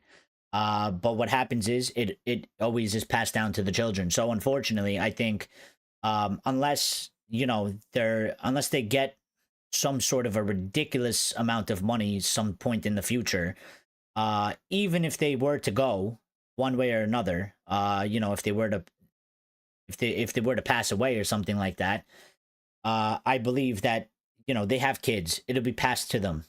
The only way we get a little bit lucky, if it goes to the kids, sometimes the kids take over these things and the kids want nothing to do with them. And they just sell. They just sell because they want the cash and they want absolutely nothing to do with it. They don't know how to run it. They don't want to run it. They don't want any involvement in that. They're doing other things. They don't give a shit about it. They just take what they get from their parents and they sell it, and they move on with their lives. So yeah, with these people, with the Glazers, yeah, it's gonna take a lot longer time than people really wanted to, unfortunately. But that's just the way they are and they operate. And I know how they are, and I know how they operate. I know these types of people. They're not gonna go anywhere. Anthony scored again today. He's worth 150 million. Anthony is winning Ballon d'Or next year. Anthony, I think every United fan, we're so excited when we got him. The guy is super talented. It really sucks donkey balls that it didn't work out. Yeah, but we do that all the time with players. I mean, not for nothing. I had my reservations about Anthony because I didn't watch him too much. I don't watch Ajax and I don't watch the Netherlands. The only time I really watched Ajax was when they were doing their Champions League runs and they were doing fantastic. But other than that, I didn't really watch their games. Same thing about Sancho. When we signed these players, I always had this feeling like reservation. I was like, I'm not too sure about these players. And I'm watching all the hype online, and everybody's, they're putting out videos of Anthony doing skill moves and shooting the ball in the Dutch league and writing stuff like he's a baller and he's gonna be, the next whatever. And I'm just like, and I just sit there and I'm like, I hope you're right, and I hope he's a success. But I was like, I don't believe like 95% of you, because there's no way any of you watch this shit. There's no way you watch him enough to know that. And there's no way you know what is going to happen when he goes from the Dutch league to the Premier League. And then he comes to us. He doesn't do well. He plays like shit. And everybody that was putting out videos of him, calling him the next superstar, now put out videos about him saying how dog shit he is and how they hate him and they want him sold. Then we loan him out and he goes to a different league, plays different football in a different team with completely different circumstances, actually plays good, And then the same people also go back on social media and start saying, oh, why couldn't he do this for us? And oh, he's balling out. Look at him go. And I'm just like, bro, you guys just go from one place to another place. Like, you never think things through. It's you know, it's crazy. It's crazy. And we do this all the time. I mean, they're doing it with Rashford right now. Everybody hated Rashford. You know, I don't want to say it in that. It's a generalization, right? But when I say hated Rashford, like, everything was negative about Rashford. People were fed up with Rashford. They had enough. Everybody was like, sell him. Most of the people, majority of the people, especially, you know, at a certain period of time, everybody was like, dude, he's awful. He needs to go. Goes to Villa, starts playing decent, like I figured he would, because it was never about his ability. And now you see all these big United accounts, you know, they post Marcus Rashford in an Aston Villa jersey putting up hearts. And it's like, dude, 3 months ago, you were saying how he's awful and you want him to go. And now you're posting pictures as a United account with him wearing another team's jersey and you're putting up hearts. Like, I'm sorry, I don't really give a shit. I'm not, you know, I like Rashford. I have respect for him. I'm not going to disrespect him. I'm not calling him trash for anything, but he's on loan at Villa. I don't really give a shit what he does. I'm not going to watch Marcus Rashford at Villa, and I'm not posting pictures of Marcus Rashford. He's not at my club. He's not in the future plans for my club. I don't give a fuck. But these people that have these big United accounts, they do these things all the time, and I'm just like, it's absolutely ridiculous. And people just don't have their eyes open to it and they go along with it. And I'm like, you got to get off the train at some point and just start thinking for yourself at some point. There's too many followers, not enough leaders out there.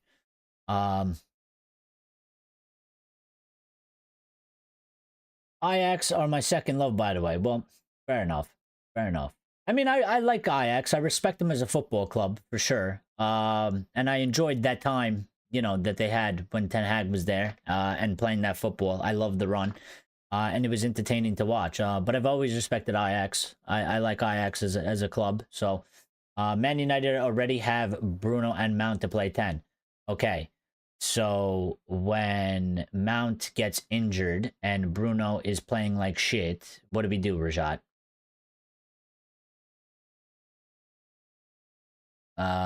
Yeah, what do we do? We need depth, and we need quality and depth, and we need as many options as possible.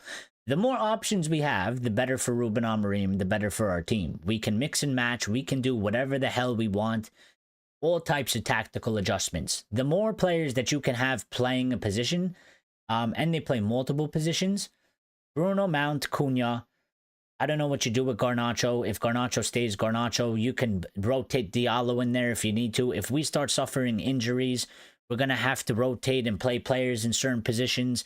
I mean, we need these players. We need these players. Now, if we're not in Europe, we have a problem because we're going to have to actually trim the squad because the squad will be too big to not be in Europe. We won't have enough matches to play, and we won't have...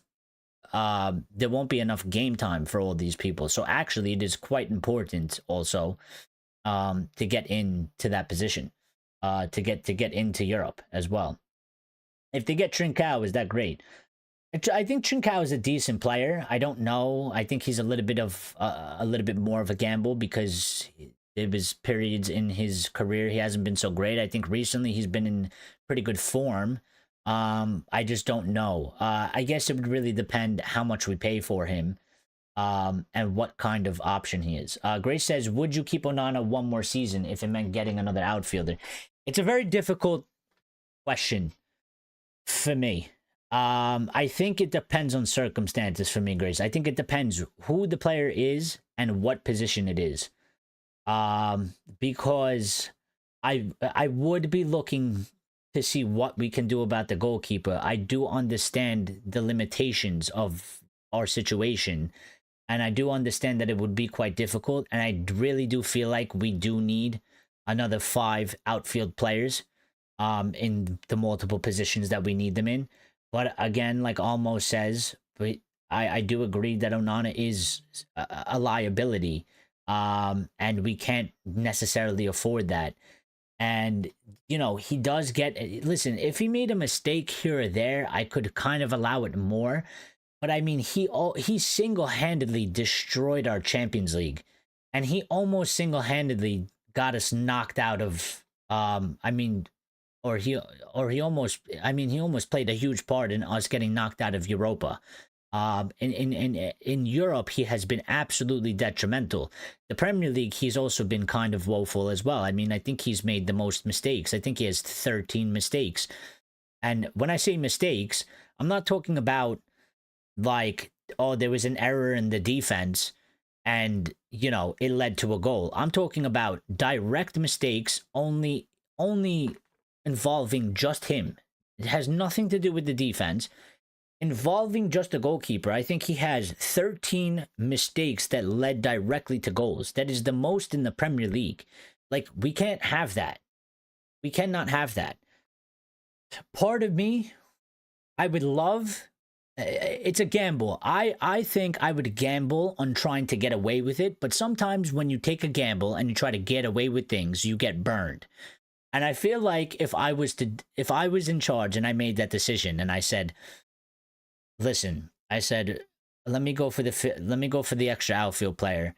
We'll try and sneak by with him. Hopefully he doesn't make too many mistakes. Hopefully it doesn't cost us too many points. Maybe he'll have a better season, and then we'll go from there. And I think we can get by. And with my luck, it would completely backfire. He would probably have a worse season than he's had in the past 2 seasons. It would be absolutely calamitous. And I would look like a total jackass for keeping him. So my gut feeling, I would try and sneak away with it, but I can see how it can go wrong. That's how I'll say. Lyle says, it is fans hiding behind keyboards and personas. Social media is a mask for some. That's why my social media account has my face on it. So people know. I don't hide behind anything. There's nothing to hide about. I'm just a person that has opinions, but, you know, I'm not one of these weirdos. I don't go online to be a disgusting person like a lot of them do, and that's why they don't have their face. That, or they're, you know, not very good looking or something like that. But Axfa says we need Osimhen and Cunha. I mean, I would like that very much. And I would take that very much as well. I would say Osimhen and Cunha, Osimhen Gyökeres, either one for me. I'm not too fussed between Osimhen and Gyökeres. I think they're kind of around the same level. They have a little bit different qualities, but I think if you get either one, I think it's levels. It's levels. So far, it looks like Cunha might be on his way to Old Trafford. That's what we've been talking about. That's what it seems like. And play Xerxes Garnacho as more backup 10. Well, I think Xerxes will be one. I don't think Xerxes is going to go anywhere. Garnacho, he could be one. I don't know. We don't know what's going to happen with him. We don't know what's going to happen with him. I think, personally, just off a general feeling that I have, you know, in my heart or in my gut, I think there is a 50-50% chance. I think there's a 50% chance Garnacho stays. I think there's a 50% chance that we could sell Garnacho. Let's see how it plays out. Axford says, bro, that match against Lyon made so many realize how Old Trafford is. If we win Europa, we will sign a lot of players. Yeah, I mean, we can, just because of the money. I mean, of course, the prospect of being in the Champions League helps as well, but more so the money. I've just noticed how far Eric is behind in the chat. I mean, listen, you guys type very fast, and I try to get to everybody. You guys make very excellent points in the chat, and I don't like to skip. And it's a little bit of my problem because I'm trying to skim through what you guys are saying to bring up very good points, and I don't want to skip people because I don't want them to feel like I'm ignoring them. So I try to read most and all of the comments I can. And then I like to put my 2 cents to it, so it takes a bit of time, and you guys keep moving, which is fine. I love when you guys fill the chat. I don't care. I'd rather be behind in the chat than looking at the chat and there's no comments. And I'm just sitting here just waiting for somebody to say something. So, you guys keep that up. Johnny Hill says, sell the Bozo Garnacho and bring in Cunha. It's a massive upgrade. See, I don't like that, Johnny. I mean, it's fine if you don't, if you want to sell him. Why you gotta call him a bozo though? You don't gotta call him a bozo. I feel like that's just a bit too much, you know. I just think I just feel like it's unnecessary. I mean, just because if he's not good, he's not good. We don't have to like, we don't have to do that to players. You know, we don't have to hate them in that sort of sense. I mean, they don't play good. Yeah, it's on them, but also the club has a responsibility to make these decisions, right? I mean, the manager picks him. That's one thing, and the club, if they keep him, that's on them. It's not on Garnacho. So, there's players that I dislike in terms of I don't think they're good enough, but I don't really go out of my way to try and say that. I mean, to each their own. I mean, listen, I'm not going to tell you how to live your life. I just don't like when our fans do that. I just feel like it gets a little bit over the top, and I just feel like it's kind of unnecessary, and I feel like it makes us look sort of bad in the public eye. Because I see I mean, bozo's not like a bad word or anything. I'm not saying that. I'm just saying like I see a lot of things that people say online, like, and it's fairly disgusting. Like I understand I know the real world is, it's a rough place, and I'm not trying to baby or coddle anything, but let's have a little bit of dignity, and a little bit of self-respect in the fan base. Like, why do we have to get to that place? I understand we're in a negative place and it's toxic, and I'm just like, but just make your point without belittling people. That's one thing I never agree with. That's kind of why I got mad at Axelord yesterday. And he's not here right now, but I got mad at Axe because me and Axe disagree about pretty much almost everything, except for Glazers out. We agree on that, which is good. I think everybody should agree on that. That's the one thing I will say. You should agree on Glazers out. Everything else we can agree to disagree on. But I didn't like how, there was things I don't like to personally attack people. And it's fine if we disagree, but we disagree on the points. And we make points back and forth based on the things we're talking about. And he started to say that I'm a Reem apologetic. And he started saying things about me personally and went away from the conversation. And that's where I got a little bit upset, because I'm like, well, listen, I could have said the same thing and I could have done the same thing to you. But I don't do that. And, when you do that, I don't like that. I feel that's sort of a level of disrespect. I don't go there. I don't think it's necessary. And I think it doesn't make for good conversation. You could discuss the facts, but once you start attacking people on like a personal level, like, that's why I don't agree. Like, if you don't like Rashford, it's fine to say, I don't like Rashford. I don't think he's a good player. I think he's not good enough. But if you start calling him Trashford and, other names, like, well, you're kind of invalidating your point to me, because it just seems like you have some personal hate towards somebody. You can't separate your feelings and make a good point. I'm not trying to go too hard into you there. I'm not trying to go too hard in there, but it just Johnny, it just led me to a thought.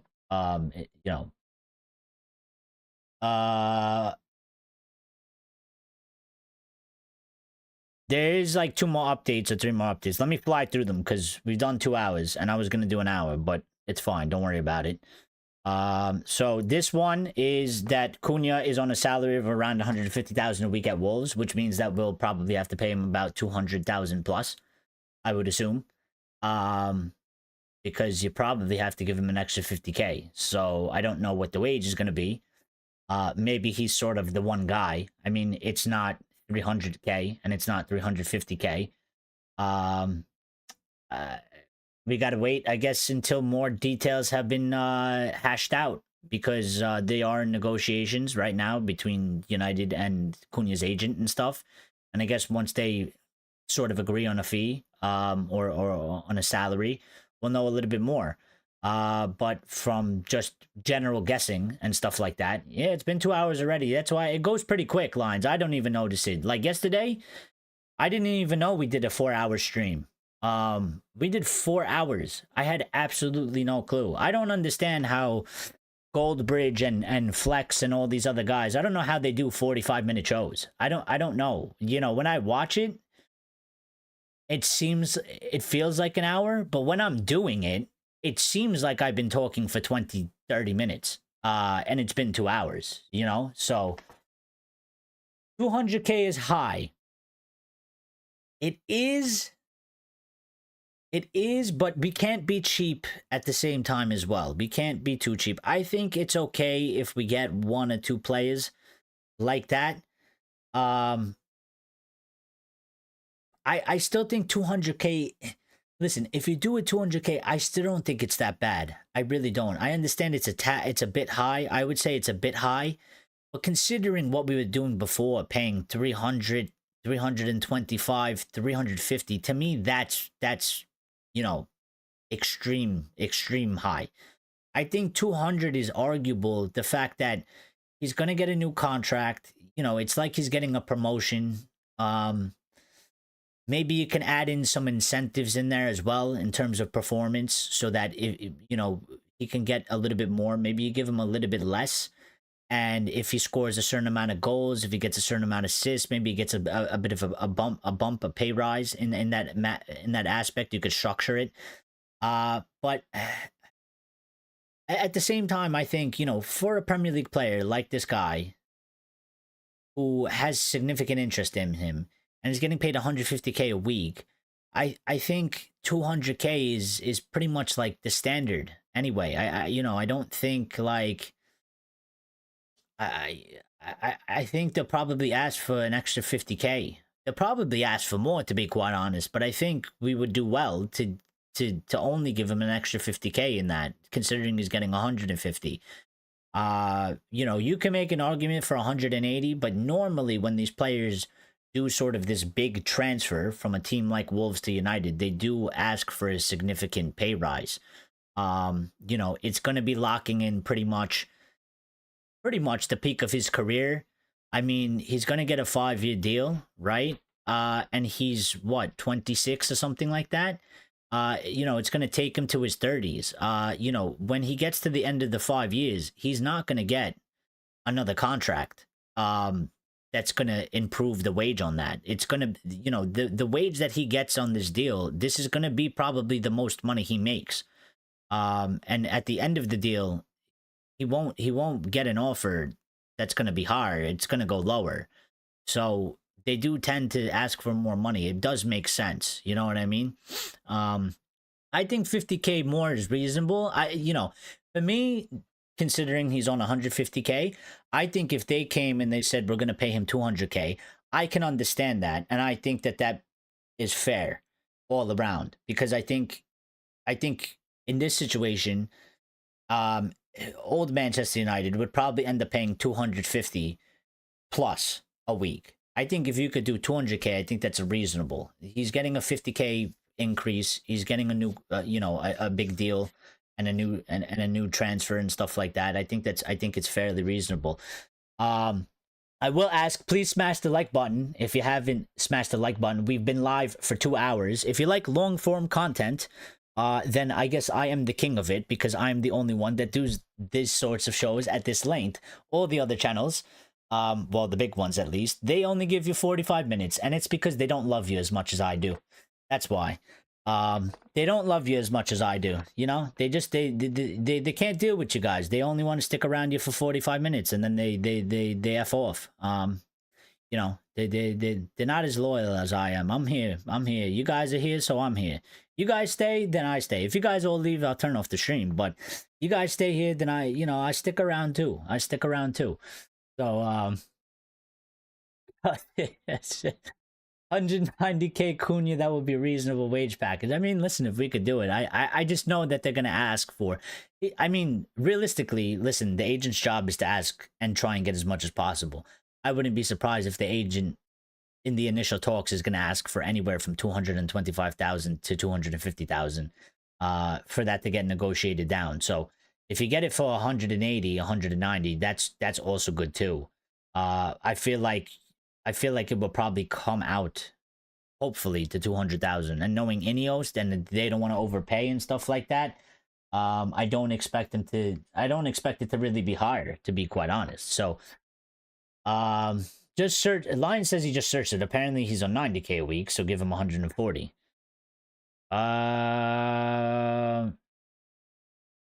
I don't think I don't know where you searched that line, but I think I'm gonna be quite honest. In the internet website, I don't know where you got that from, but I would trust Lori Whitwell over whatever wherever you saw that. Because Lori Whitwell said this, and he was on. That's the podcast, by the way. Talk of the Devils, Lions from before, but I think they were talking about content. I think that's the. I don't know if that's the channel or the podcast. I think that was the one as well. It wasn't Lori Whitwell. It was a different journalist. Um, but Lori Whitwell is the top tier in England. So I'll take his word on that. I don't trust like Transfer Market or whatever. They're a little bit, it's good to get a generalization, but yeah, I if he's saying that, I trust that. I trust him on that. I'll take it for around 150K a week. And he says around 150K a week, which means that he could be at 140K.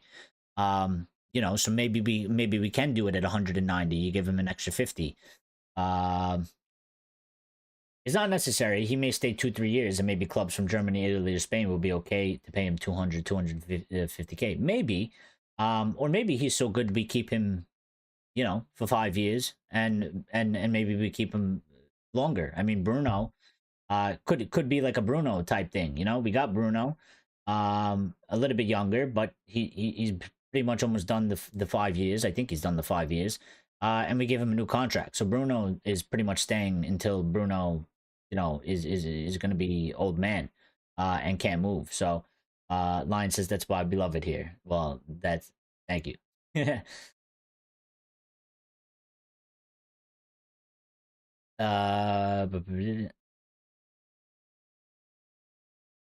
Wolverhampton Wanderers have a total of 29 players in their home squad. The highest earning player in the squad is Matheus Cunha, earning 90,000 per week. Maybe they're factoring in different things. Maybe he has like bonuses, clauses, or something like that, where he's getting paid extra or something. I don't know. I'll do a little bit more research on it to see what I can find, but I don't know. I mean, Lori Whitwell is saying it's 150K. I believe what you're saying, what you're looking at on Google. I just don't know where they get that information from. Oh, is that from Stratford Paddock? I don't know. Whatever Talk of the Devils is, don't know what it is. Never heard of it, to be quite honest. Not throwing shade. I just don't know. First time I seen it, but I just get these posts are from aggregators, and they just get the news. So wherever Lori Whitwell was, which was Talk of the Devils, which I don't know what it is, but he was there speaking. They just post this. So this tweet is from an aggregator. But there's 2 other updates, or 4 other updates. So I'm going to run through them real quick. This, Liam Delap is Manchester United's #1 striker target. Lori Whitwell, again, on Talk of the Devils. And the thing is, this is where I sort of disagree with the club and this sort of direction. I like him. I think he's a good player, but I am fairly adamant about getting the proven striker. I want a more finished and well-rounded article up there. I just don't, and again, I think maybe, far less likely to happen, but if you tell me they sell Rasmus and they get Delap and they get another striker, that's totally fine. But I will be less confident, and I'll be a bit worried, and hopefully it'll be for nothing because it'll go right, but I'll be less confident and a little bit worried if we go with Delap and just Delap, and we have Delap, Rasmus, and Cheeto. It's fairly young. We don't know what Delap's gonna do. He can bag 15 goals. Or he could bag 4. Playing for us. We have no clue how it's gonna go. I feel a little bit less confident. If you tell me Delap is gonna be our leading the line for next season, or if you tell me Gyökeres or Osimhen is going to be leading the line, it's two different, completely 2 different feelings. So I don't know. We'll see how it goes. He seems to be, again, the stories that have been running recently. He seems to be the number one target. Really, they keep saying that. It keeps being mentioned in that way. Of course, Gyökeres and Osimhen are still being mentioned, and I think we're looking at all aspects. I think that's the only good thing. I don't think we're like we haven't put all our eggs in one basket. Again, I think we have multiple transfer plans and options, and I think we're doing work on multiple different fronts. I think we are having contacts with Osimhen. I think there are probably contacts going on with Gyökeres. I also think there's contacts going on with the lap, which is what we need to be doing. Because if one fails or doesn't work out or they end up going somewhere else, we have to be able to pivot quickly and move on to the next one. And I think previous Manchester United, they would say Delap is our main guy, and they would only focus on Delap, and they'd have it written down on a list like Osimhen and Gyökeres, but they wouldn't do any of the work. And then, something might happen with Delap where, let's say he decides he goes to a different club. He doesn't go to Manchester United. Now we're like, well, fuck, he was our main target. Now we got to go for one of these other two. Well, this is probably going to take another month because now we have to actually contact Gyökeres or Osimhen's agents and the club and start talking to them. And we haven't started our homework yet on them at all in any way. We have no progress made with them. So it's going to take probably another 4 weeks. And by that time, all the other clubs that are interested in these players have already been doing the homework. They're almost done with the homework, and we're just starting. And we might miss then Gyökeres because he might go somewhere because a club's far advanced. Now we only have Osimhen left, and the same situation might transpire there, and then we're fucking left without no options because we've lost Delap, we've lost Gyökeres, and we've lost Osimhen. And I think what Ineos is doing is they're actually going. They have a big list with multiple options and plans, and I think they're doing all the kind of, I would call it BS work, calling them, kind of figuring out where things stand, sorting out some minor details and stuff, showing that there's interest, and getting that initial kind of BS intro period out of the way so that everybody kind of knows where they stand, and then decisions are made and movements can be made. So they can pivot and go from Delap to Osimhen to Gyökeres based on the situation and what's happening and stuff like that. So, vote, like, subscribe. Yes, Grace did do the poll. We've had 16 votes, and she wanted to know who people wanted, Delap and Cunha or Osimhen and Cherki, and it was actually quite close. 16 votes. 56% of you voted for Delap and Cunha, and 44% of you voted for Osimhen and Cherki. I will leave it open till we get towards till I go and close the show. But Johnny Hill says Osimhen 20 plus goals at Galatasaray, Delap 12 goals at Ipswich. It's obvious who the club should buy, but I don't think they will. I mean, yeah, in terms of output, because again, Osimhen is more experienced, he's more developed. He's more of a complete package than Delap at his young age. And I will say, Galatasaray is a good Turkish team. They play in the Turkish league. They're tough opponents in Europe. It's never a walk in the park when you have to play them, and you have to go to their stadium as well. It's always a tough environment. I will say Delap, I think, to be fair to Delap, when you're comparing that, Delap scoring 12 goals at Ipswich, who are getting relegated, I actually think is pretty good, considering it's his first season in playing in the Prem, and he's playing on a team that's getting relegated. I think that's actually a quite good goal tally for playing in a team like that. So I don't think it's necessarily that bad. I just worry about the pressure, the demands. While, you can make the argument that Delap is more, you could say he's better than Rasmus in ability, but I think part of the problem is not only Rasmus's ability, but the pressure and the need to be able to carry sort of the weight of Manchester United on your back. And him being 22 or 23, he's basically almost the same age as Rasmus. I feel like it could be a thing where it's too big for him to pick up that role, and shoulder it and take it on and carry it and be successful. Whereas Osimhen, I think, playing Champions League, playing Serie A, being a little bit older, being more experienced, playing in the bigger matches, being the main man for quite some time now, being the important guy for quite some time, and being consistent in that area, I think he's just more suited to handle all of the extra shit that comes along with you being the main man at Manchester United. And that's all that is. I think he just has an ability to handle a little bit better. Steph says, I think Delap will end up at Forest as a long-term Chris Wood replacement. Could be. I mean, there's plenty of clubs interested in him as well.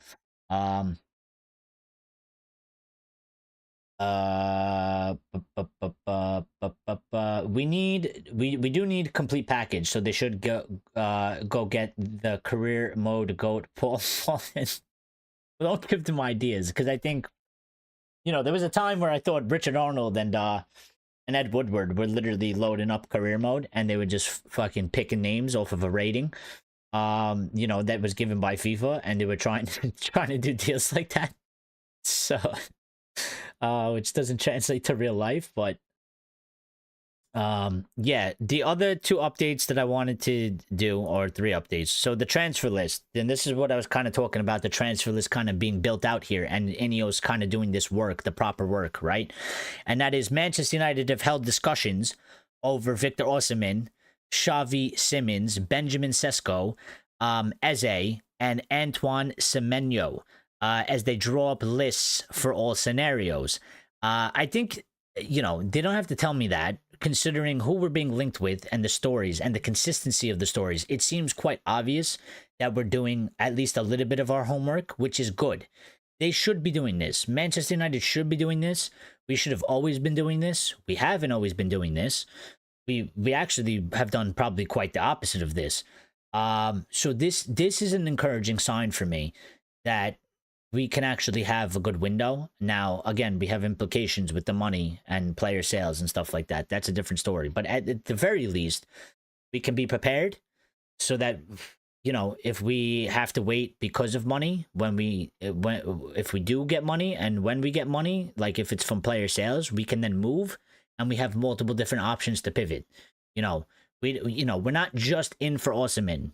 The list right now is Osimhen, Sesko, Delap, and Gyökeres. That's 4 players. If you can't get one out of those 4 players, and I actually think, obviously, I think people would probably put Sesko, either 4th or 3rd, and Delap 3rd or 4th, depending on how you rate those players. And then there's Gyökeres and Osimhen, and depending on how you rate 1 and 2.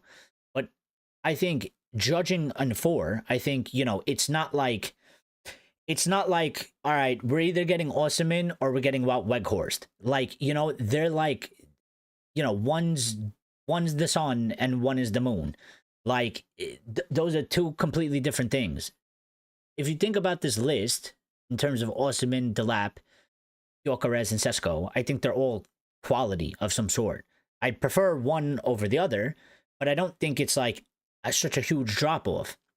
Then Eze is quality, Semenyo is quality as well, and there's obviously the other players that, there's Cunha, there's Simons is being thrown in there as well. I think they're all good options. I think one might be better than the other, but it's not too big of a gap. It's not like, it's not like swimming in the ocean and swimming in a kiddie pool.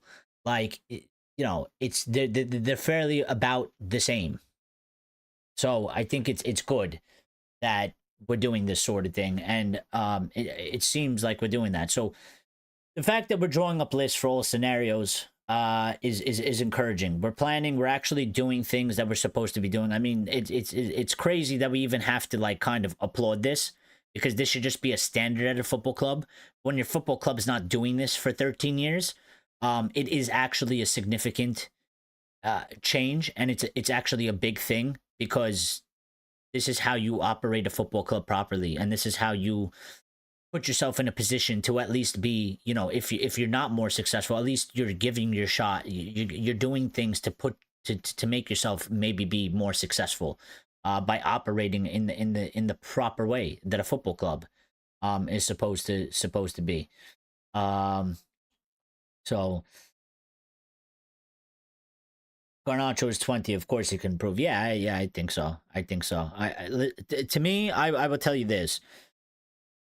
Again, I think one of the things that I have a worry about, because there's people out there that they hate Garnacho and they think like they will like this is what they will tell you. They'll look at you and they'll tell you Garnacho is dog shit. I hate him and he needs to be sold. Those are the words they'll say, right? And I think those same people will eat their own words, because I think actually I don't agree with that. I don't actually believe that. I think he's 20. I think he can become, in 5 years' time, he can be whatever he wants to be. He could be one of the top players if he develops his game properly and he actually learns and puts in the work. And you know, it goes well for him. But the big thing to me is right now, he is 100% playing out of position. He is playing in a position he's not used to, and he's not necessarily comfortable. He's trying to learn it. There's growing pains there. It's not 100% smooth. He's too selfish at times. Sometimes he hasn't been very good dribbling the ball. He dribbles into 3 players, loses the ball, sort of like Rashford was doing at one point as well. But I think I have this sort of general feeling that if we were to sell him, and we sell him to a club where he actually plays winger or inside forward, where he plays his actual position, and they look after him, and they properly develop him, I think everybody's going to look and say, why the fuck did we sell him? We should have never sold him. And then everybody's going to be like, Ineos fucked up and Ineos are morons and they shouldn't have sold him. Because I think if he plays in a team that develops players and he plays in his proper position, I think that he actually has the talent to become and develop into a really, really good player. He's just a kid. He's 20.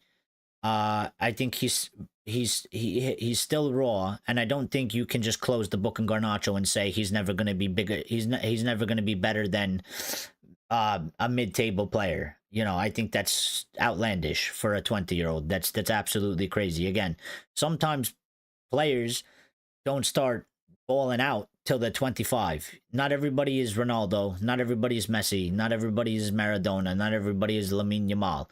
You don't ball out when you're 17. Kobe Mainu is a gem. It's very rare. I think people should kind of look at that and be like, how many times, was there somebody like a Kobe that can come in at 18 and have the season that they had? It doesn't happen. It's not a normal thing. I don't know why people normalize it as something like that, because it's not. It's a rare occurrence.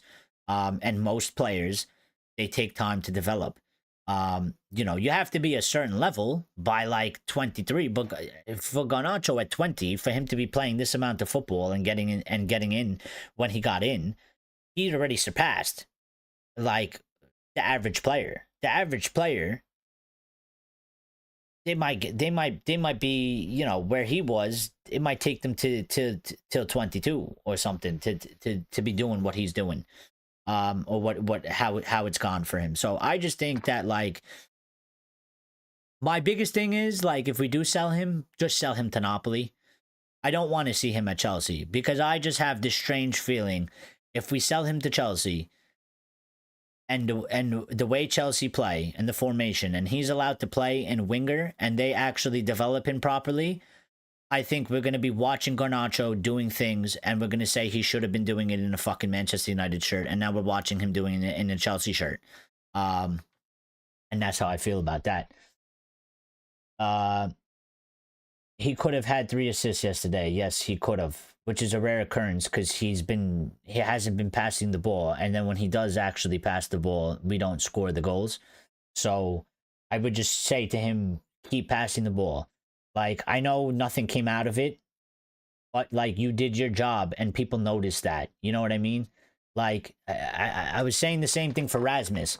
Like Rasmus goes all out of the place when he's not getting service, and he can't do that. And I argue because I'm like, Rasmus needs to just stay in position. Rasmus just needs to do the runs that he needs to make. Don't go all over the pitch. Don't be out of position. Don't be missing when we need you. Just stay there. Just stay there.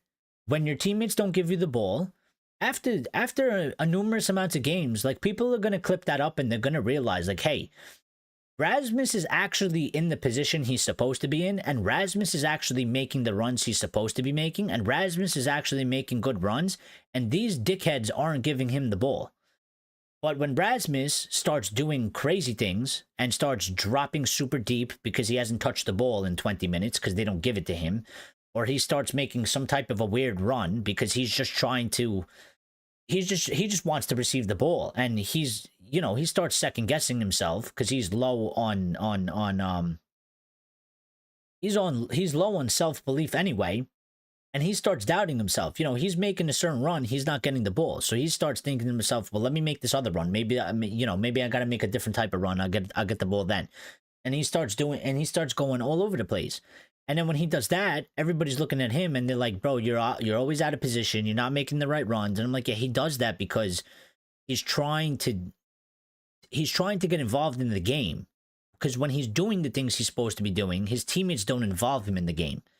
So it's kind of similar to Garnacho. Like, yeah, he could have had 3 assists yesterday. Maybe he gets pissed off by that because he's like, look, I passed the ball and nothing fucking happens. So I might as well just shoot and try and make something happen. But I would argue to him, no, like, we want you to pass that ball. We notice when you do it, and we notice, like, you should have got 3 assists yesterday.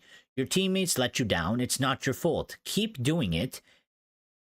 We will praise you for it, and we know that you will be rewarded because we're going to end up scoring from it at some point. And I think it's the same thing for Rasmus. The same thing goes for him.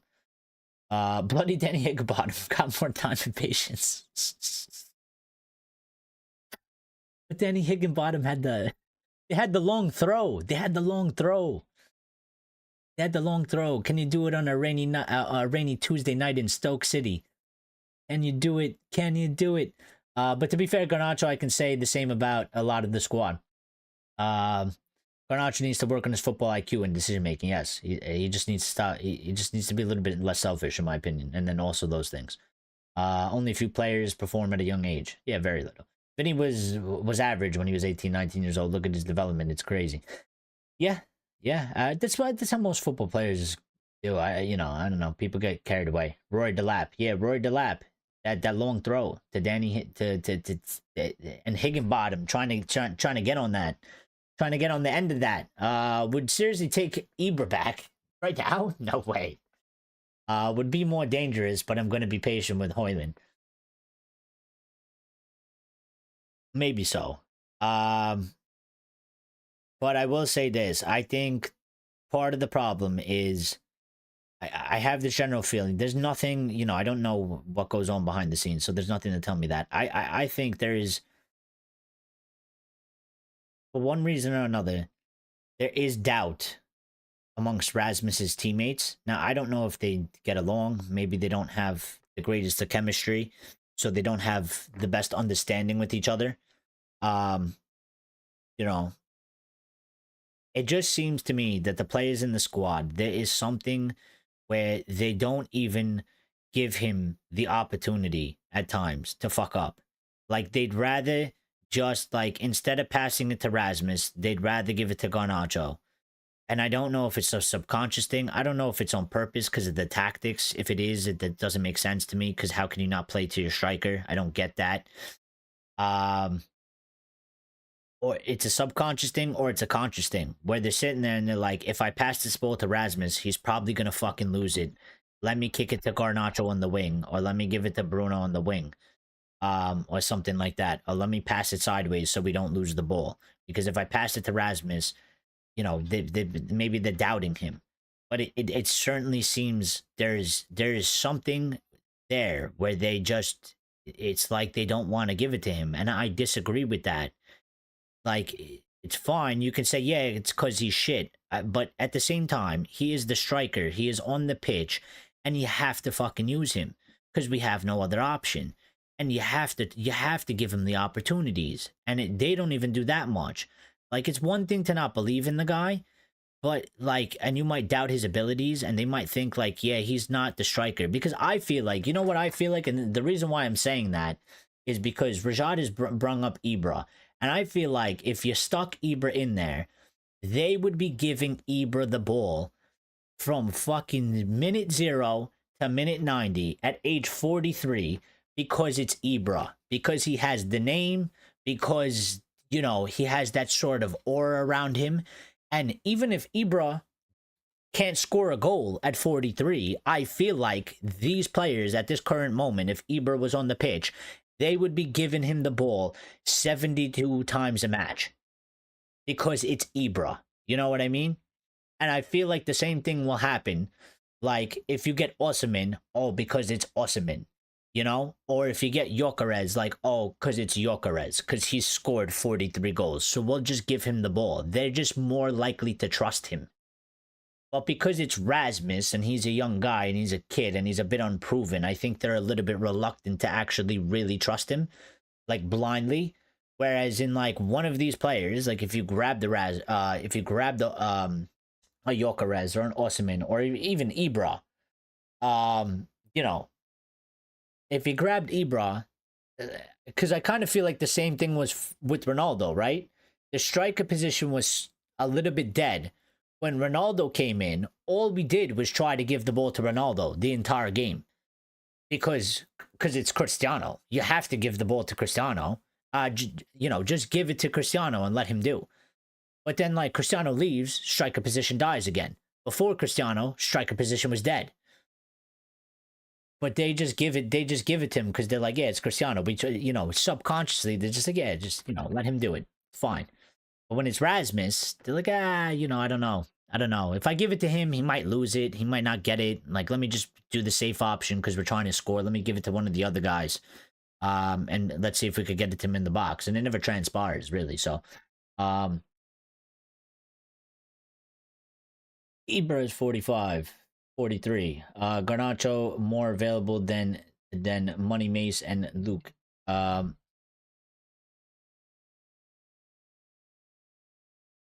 43 is still kind of young. Not for a player. Not for a player.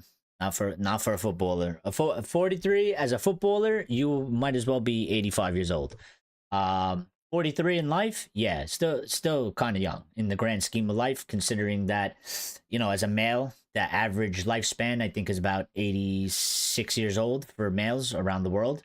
So, you know, he's you know, in that sense, he's still got like another 40 something years. So yeah, but as a football player, you know, 33 is considered old. 43, you're like a grandpa at that point. In football terms. What is your favorite shower mat color? I like what's the color? Like dark charcoal gray. Charcoal gray. Sort of that dark ashy color. I like that. Color. I think it looks cool. Ericsson, Herrera, Mata, all in their prime at United. We missed out on Ericsson. We did. We got him a little bit late. There's a slight update about Casemiro. Casemiro leaving is still a possibility. If a good proposal for a player and club arrives, he can still leave, says Fabrizio Romano, and Give Me Sport. Which is interesting because, again, I don't know. From Casemiro's comments, it made it seem like he doesn't want to go. So I don't know how he... I don't know how he can go if he doesn't want to go. Again, because I think the major issue with Casemiro, I actually think we will probably be able to get minimum one club interested to make an offer to get him, whether it's Saudi, which is most likely Saudi, or somebody else. I think the issue with Cass is not really the one club that's of interest. I think there will be somebody that would be interested, whether it's one or it's two. The main issue for me is I feel like he doesn't want to go, and he doesn't want to leave, and he won't accept leaving, which then, you know, he just won't go. So, um, the questions that need to be asked. I think Bruno is old at 30 or 31. Well, I mean, listen. Bruno's getting there. I mean, when Bruno's 33, I mean, his body and him, he's a little bit different because he just seems to not be human. Um, but I tell you what, you know, Father Time is undefeated. And at some point, Bruno will start losing a little bit of something, whether it be a little bit of pace or a little bit of sharpness, or maybe he starts breaking down a little bit more in terms of not always being available. I mean, his whole career, he's been available always, which is amazing. So he might be a special case. I mean, 30 or 31 is still good. But when you get to like 33, you know, you're looking at the end. You know, when you're at 33, you're not really staying at a you're not staying at a club that that's winning prems, and you know, and if you do, you have 1 or 2 years and that's it, it's over. You know, you're not staying past 35. But Bruno is an unusual specimen. So I don't know. It's going to be interesting to see, you know, how Bruno goes in terms of as he starts getting a little bit more older. Like, you know, is he still going to look like super fit and be super fresh when he's 33, or is it going to start deteriorating a little bit? It's going to be interesting because I think he's a unique specimen, that guy. I don't know what he's made out of. I don't know what he ate as a child. I don't know what kind of genetics he has, but it's something that is not of it's not of an average human. um he says I'm 33 and I'm finished. I mean, I'm 30, I feel finished. That's what I'm saying. So, I don't know. Modric's playing at 39. I mean, yeah, but it's not common. You know what I mean? It's not common. It's not common. But you do get sort of these unicorns here and there. Modric is a good example. I mean, playing at 39. I mean, obviously he can't start or nothing like that. You know, comes on as a sub and kind of plays that, you know, that midfield. That midfielder, he just kind of chills there, pings passes. You don't gotta run around too much. Um, you know, trying to keep up with the young guns on the pitch. You'll never make it. But yeah, I mean, you can do that. Pirlo, I think, went fairly late in his career as well. So those sorts of players. I mean, the midfield is a little bit easier because you can kind of transform into this sort of like a deep lying playmaker where maybe, you know, you don't necessarily have to do tons of running up and down, but you can kind of control the midfield, kind of like Scholesy did as well. I mean, Scholesy used to be more of like a cam in his early days, and then later on he kind of just became like the general. You know, he kind of just sat there. Yeah, I did his track and back and shit like that, but it wasn't anything crazy. He just kind of just sat in the middle and was just like, yeah, ping the ball to the left, ping the ball to the right, ping the ball over the top. You know, without ever really moving for like most of the match.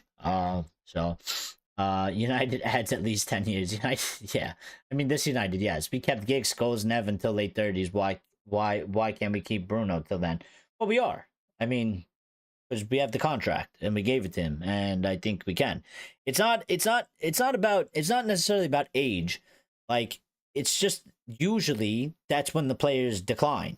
And generally now there are exceptions, but the general player, the I would say the average player, most of them, they're finished. They're pretty much finished at the highest level when they're like 33, 34. They can't. They don't keep up. They don't compete. So, and they really do start to decline. But you know, there is always one or two players that they can provide and they can still play. And Bruno has the contract. I mean, we just gave it to him last summer, right? So he's staying you know, until at least 34 years old or something like that. So yeah, he's not going anywhere. Michael Owen was done way before that, but that's because of injury. You know, that's because of his injuries. That's not because like you know, I mean, Rooney sort of burned out at the end. Started his career very early. That tends to happen too sometimes. You know, when you play a lot of football as a 17-year-old or an 18-year-old, when you get to 32 or 33, you might be kind of washed at that point. But I hope our players play less and we can have more rotation, especially Bruno and Delap. Well, that's why we do need the depth and the quality, you know, and that's why I was disagreeing with whoever told me, like, you know, we have Bruno and Mount to play as a 10. Like, yes, I do, we do, and I understand that, but we need, the more options we have, the better, and the more quality in those options, the better. So, you know, you have to manage that. I think Drogba improved late 20s. Yeah.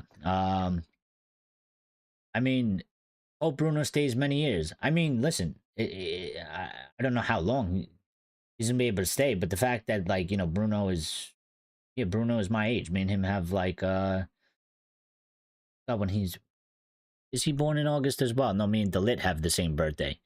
Me and Delap have the same birthday. Bruno Fernandez, when's his birthday? I know we're the same age, but I don't think we have the same birthday. I think he was born in a different month. Yeah, he was born in September 8th. So actually, I'm older than Bruno by about a month. I'm older than Bruno by about a month. So I am his papa. I'm his father. Bruno, I am your father. No, I'm just joking. Yeah. So yeah, I mean, maybe he could give us 5 years. I don't see it. I don't see going past 5 years. But yeah, it depends how fit he stays and how good he stays. So um, yeah. But that was Casse, and just a little thing to round off the show and end it. Is that so? We all know how Victor Lindelof left during Lyon, and Maz obviously got subbed off, and Lindelof had an emergency. Well, we found out why, because apparently Victor Lindelof's wife has revealed that Victor left the match against Lyon abruptly after his son was hospitalized after he split his skull after falling, and the operation went well. So we just want to send positive vibes out there and wish Lindelof's son a quick and speedy recovery. And we're glad he's okay, because that's pretty serious, and you don't like things. You don't like bad things happening to the kids, man. You know, you gotta protect the kids at all costs. So thankfully, you know, nothing detrimental permanently happened, and the kid's going to be okay. And that, you know, it could have been much worse. So thankfully for his sake, so good vibes. Yeah, poor little Lindelof, but you know, he's going to be all right. So that's the good news. The good news is that, you know, he had the operation, it went well, and he'll be okay. So that's the most important part. So thankfully, you know, nothing worse than that happened. You know, shit happens sometimes with the kids jumping off things and doing things they're not supposed to do, and you know, it can happen. And but thankfully he's all right, you know, thankfully he's all right. So that's why Lindelof had to go, and obviously, you know, nobody's gonna question that. You know, you gotta go, dude, you gotta go, you gotta leave, no matter where you, even if he was on the pitch. And I think, you know, luckily enough for him, he wasn't playing, which I think that's how he was notified. But yeah, I mean, if I was a player and that happened to my son, I'm sorry. I know you're supposed to put United first, but like that happens, I'm leaving the game. I'm leaving the match. I'm telling the manager to sub me off, and I'm leaving. And I'm going to the hospital, and I'm going to see my son.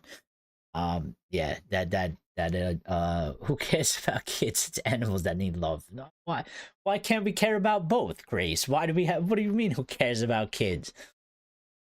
What do you mean? We got to look after the kids. The kids are innocent. They're precious little ones. They don't know any better. We got to protect them and make sure that the future is good. And the animals too. The animals are, you know, except for sharks. I don't like sharks. Not a fan of sharks. Or octopuses. Don't like them either.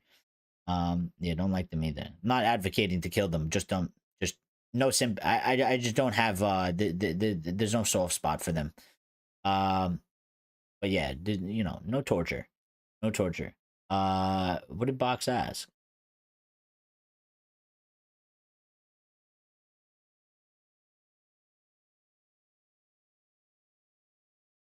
What players do you think looked better the older they got? I missed that question. Hmm.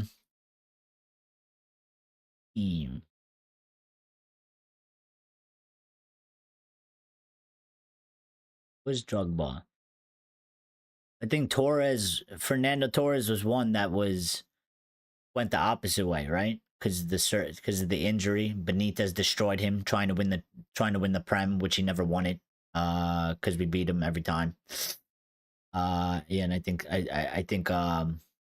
Benitez destroyed Fernando Torres, unfortunately, because after he forced him to play and absolutely obliterated Fernando Torres's knee, and he had that operation, he was literally never the same.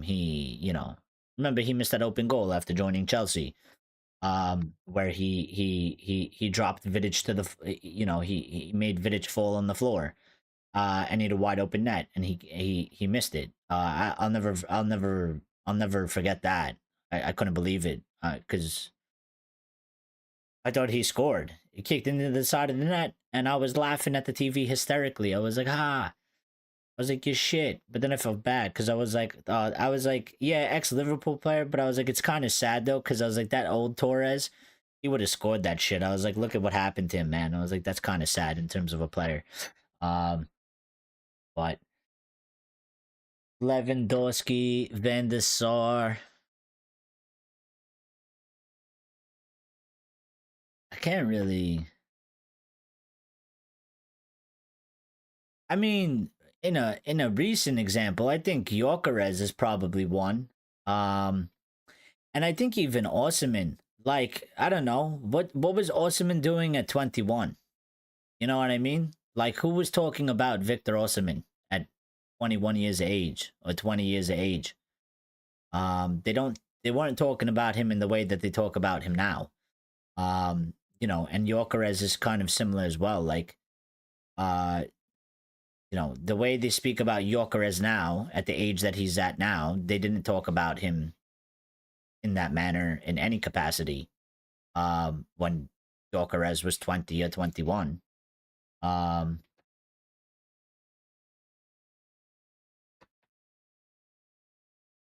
yeah, and this is what I'm saying. Yeah, Torre at 20. Yeah, and this is what I'm saying. Like especially for strikers, like a lot of them, they don't like to get a striker like Harry Kane, where he bursts onto the scene. Um, at the age that he bursts on, and then just continue kind of being that sort of elite player from that age, and do it a consistent level. That's like not normal. You know what I mean? That's not a normal occurrence. Most strikers start really finding their feet at around 24, 25 years of age, and really start hitting the heights, and then it goes into their prime when they're like 25, 26, 27, 28, even 29, 30. They start going a little bit, but they can still keep up. And then after that, it starts really going a little bit downhill for them. I mean, some can make it to 32, I think is a good age as well. Um, but it depends on the player and. Leo. FM Buff's probably talking about it. I mean, there definitely was, but you know what I mean, Grace. Like the way in which they speak about him now, like, oh, this guy, like this, he's such an elite striker. But it's like, yeah, but like, where was he at 21? Was he that elite? Because like this is the argument that I try to have with people. Like they say these things about Garnacho, like he'll never be better than a level for a mid-table team. And I'm like, but you don't know that because he's 20. When he's 25, he could be 3 times, 4 times better than he is. Now maybe he does end up at that level. But like you don't know that for sure. There's no way because he's 20. You don't know what the fuck's gonna happen. Even like Rasmus, I kind of feel like the same. Like I'm not gonna say Rasmus is gonna be top 5 greats all-time striker, but he hasn't had a good season and it's been quite shit. But like when he's like 26 or 27, he might be a striker that you actually like say, yeah, he's a good striker. He scores about 20 goals. 15 to 20 goals could be a possibility. I think the way things are going with Rasmus right now, it's been definitely Um, not looking like that in that terms. I think for Garnacho, you can certainly make an argument. I don't see why not. But yeah, FM 1920 was probably saying this was he was a wonder kid. Ibra probably can be considered better when he got his late 20s. What about Henrik Larsson? Henrik Larsson. Henrik Larsson. I don't know. I just remember that because we got him on loan one time, and I was like, "Who's this guy?" Uh, and it never really worked, did it?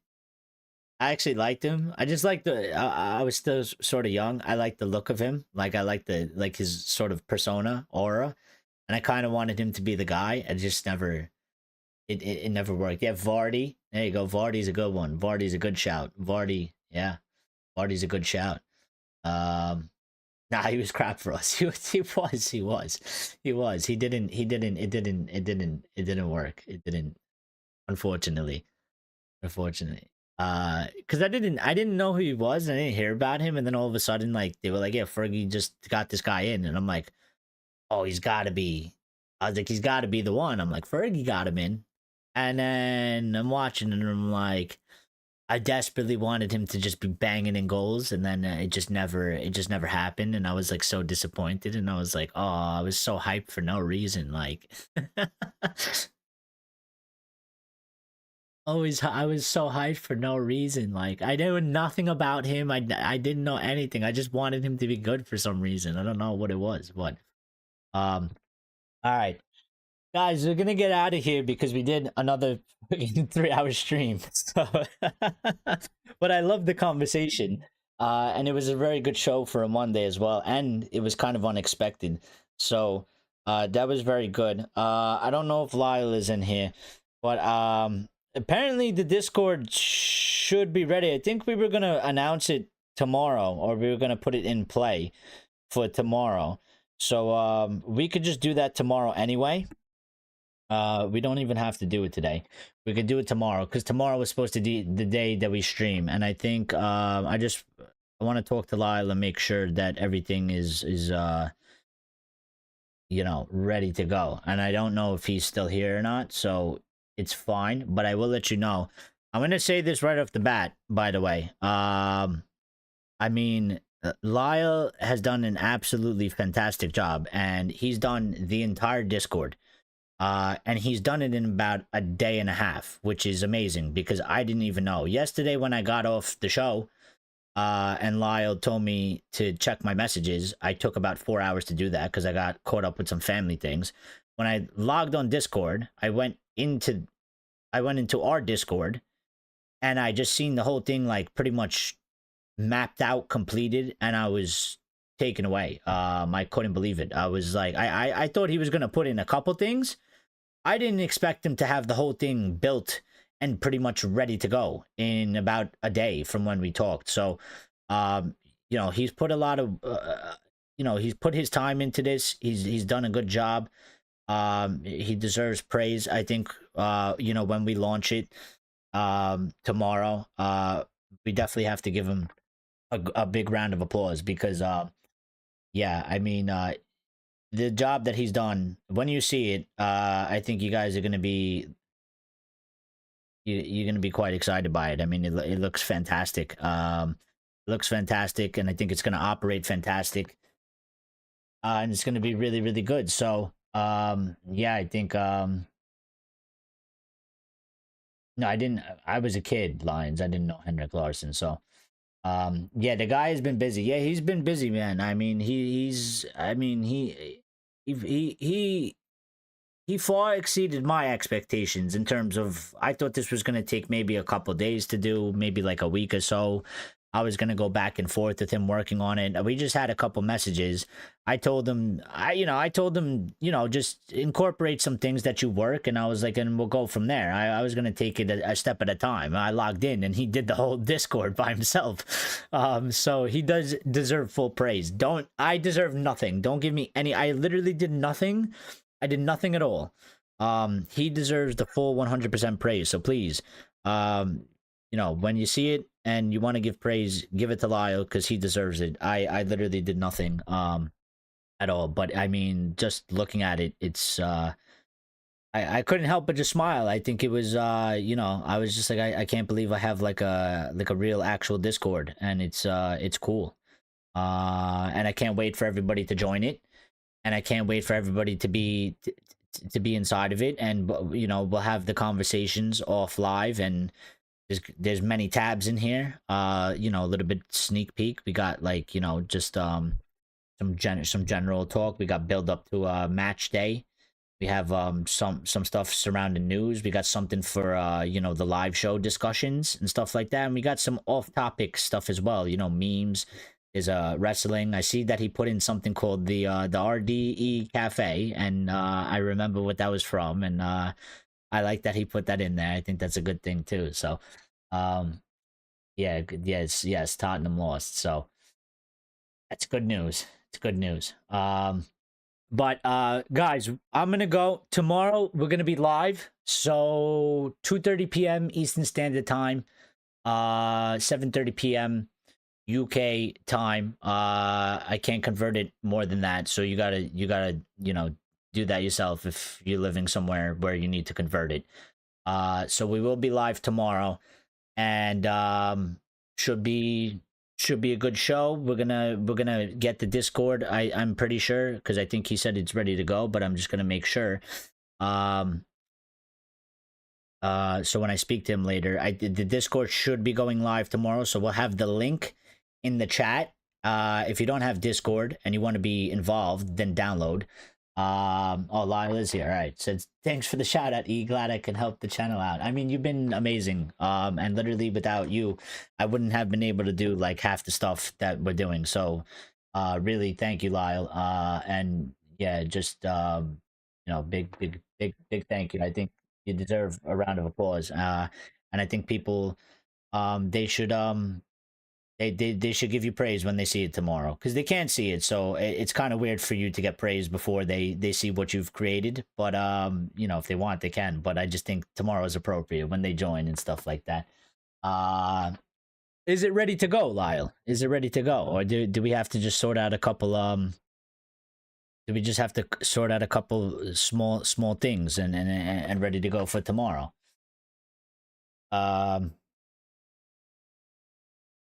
Let me know.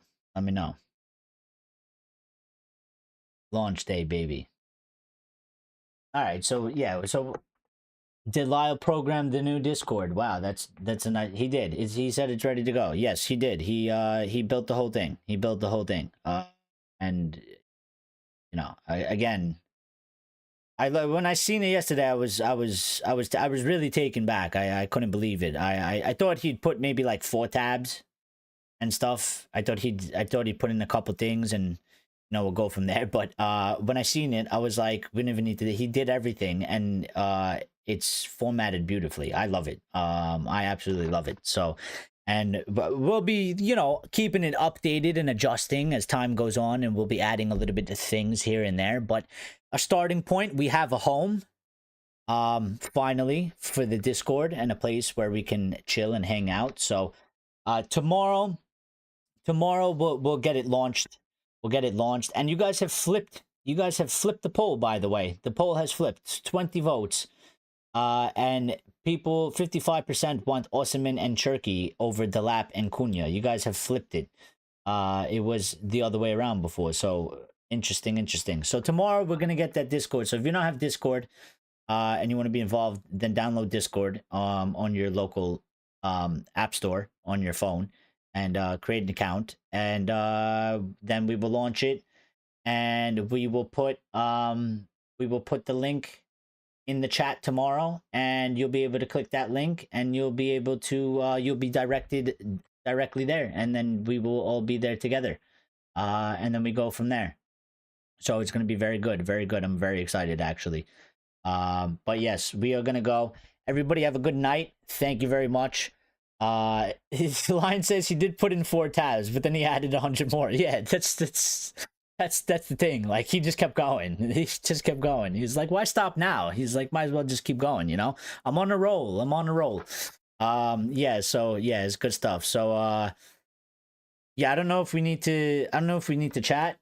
Lyle, if you want, if you have anything to say or whatever, you know, just message me or whatever. I think we should just yeah, yeah, I think you know, I maybe just like how we're gonna go about it. I don't know. We just grab a link or whatever. We discuss it that way or whatever. So, but yeah. Anyway, good night to you all. Thank you. If you hit the like button, thank you very much. Appreciate it. If you forgot, please just do that real quick before you go. If you want to get in the comments as well, after I end the show. Those are always good. They help the channel out as well. You could help us out in that way. Get involved, and also the comments are always very good and very enjoyable. And it actually makes us look like a real channel and not me talking to a bunch of bots. So yeah, that's good. No, it really does. It really does. I'm not even overplaying it. It looks amazing. So yeah. So if you want to get in there in the comments, um, give us whatever you want. You could ask me a question in the comments after the show as well. I'll respond to them. If it's a question. If you want to just make a statement, go ahead and make a statement. Sometimes I reply to them. Sometimes I just let them be as what they are because I think they're good at statements. So, other than that, thank you. Anybody that was new that subscribed, thank you as well. We appreciate it. We're trying to get to 3,000. We're getting there. Where this thing, I need to figure out how to get it to update live because we're at 2916. So we're not at 29110. We're at 2916. Maybe we got another one or two from today's show. Which would be good. So I won't know until I end the show. So cheers, everybody. Cheers, Lyle. Thank you very much. Appreciate it. We'll speak tomorrow. We'll talk tomorrow. And everybody have a good night. And yeah, stay safe and be good. Thank you, guys.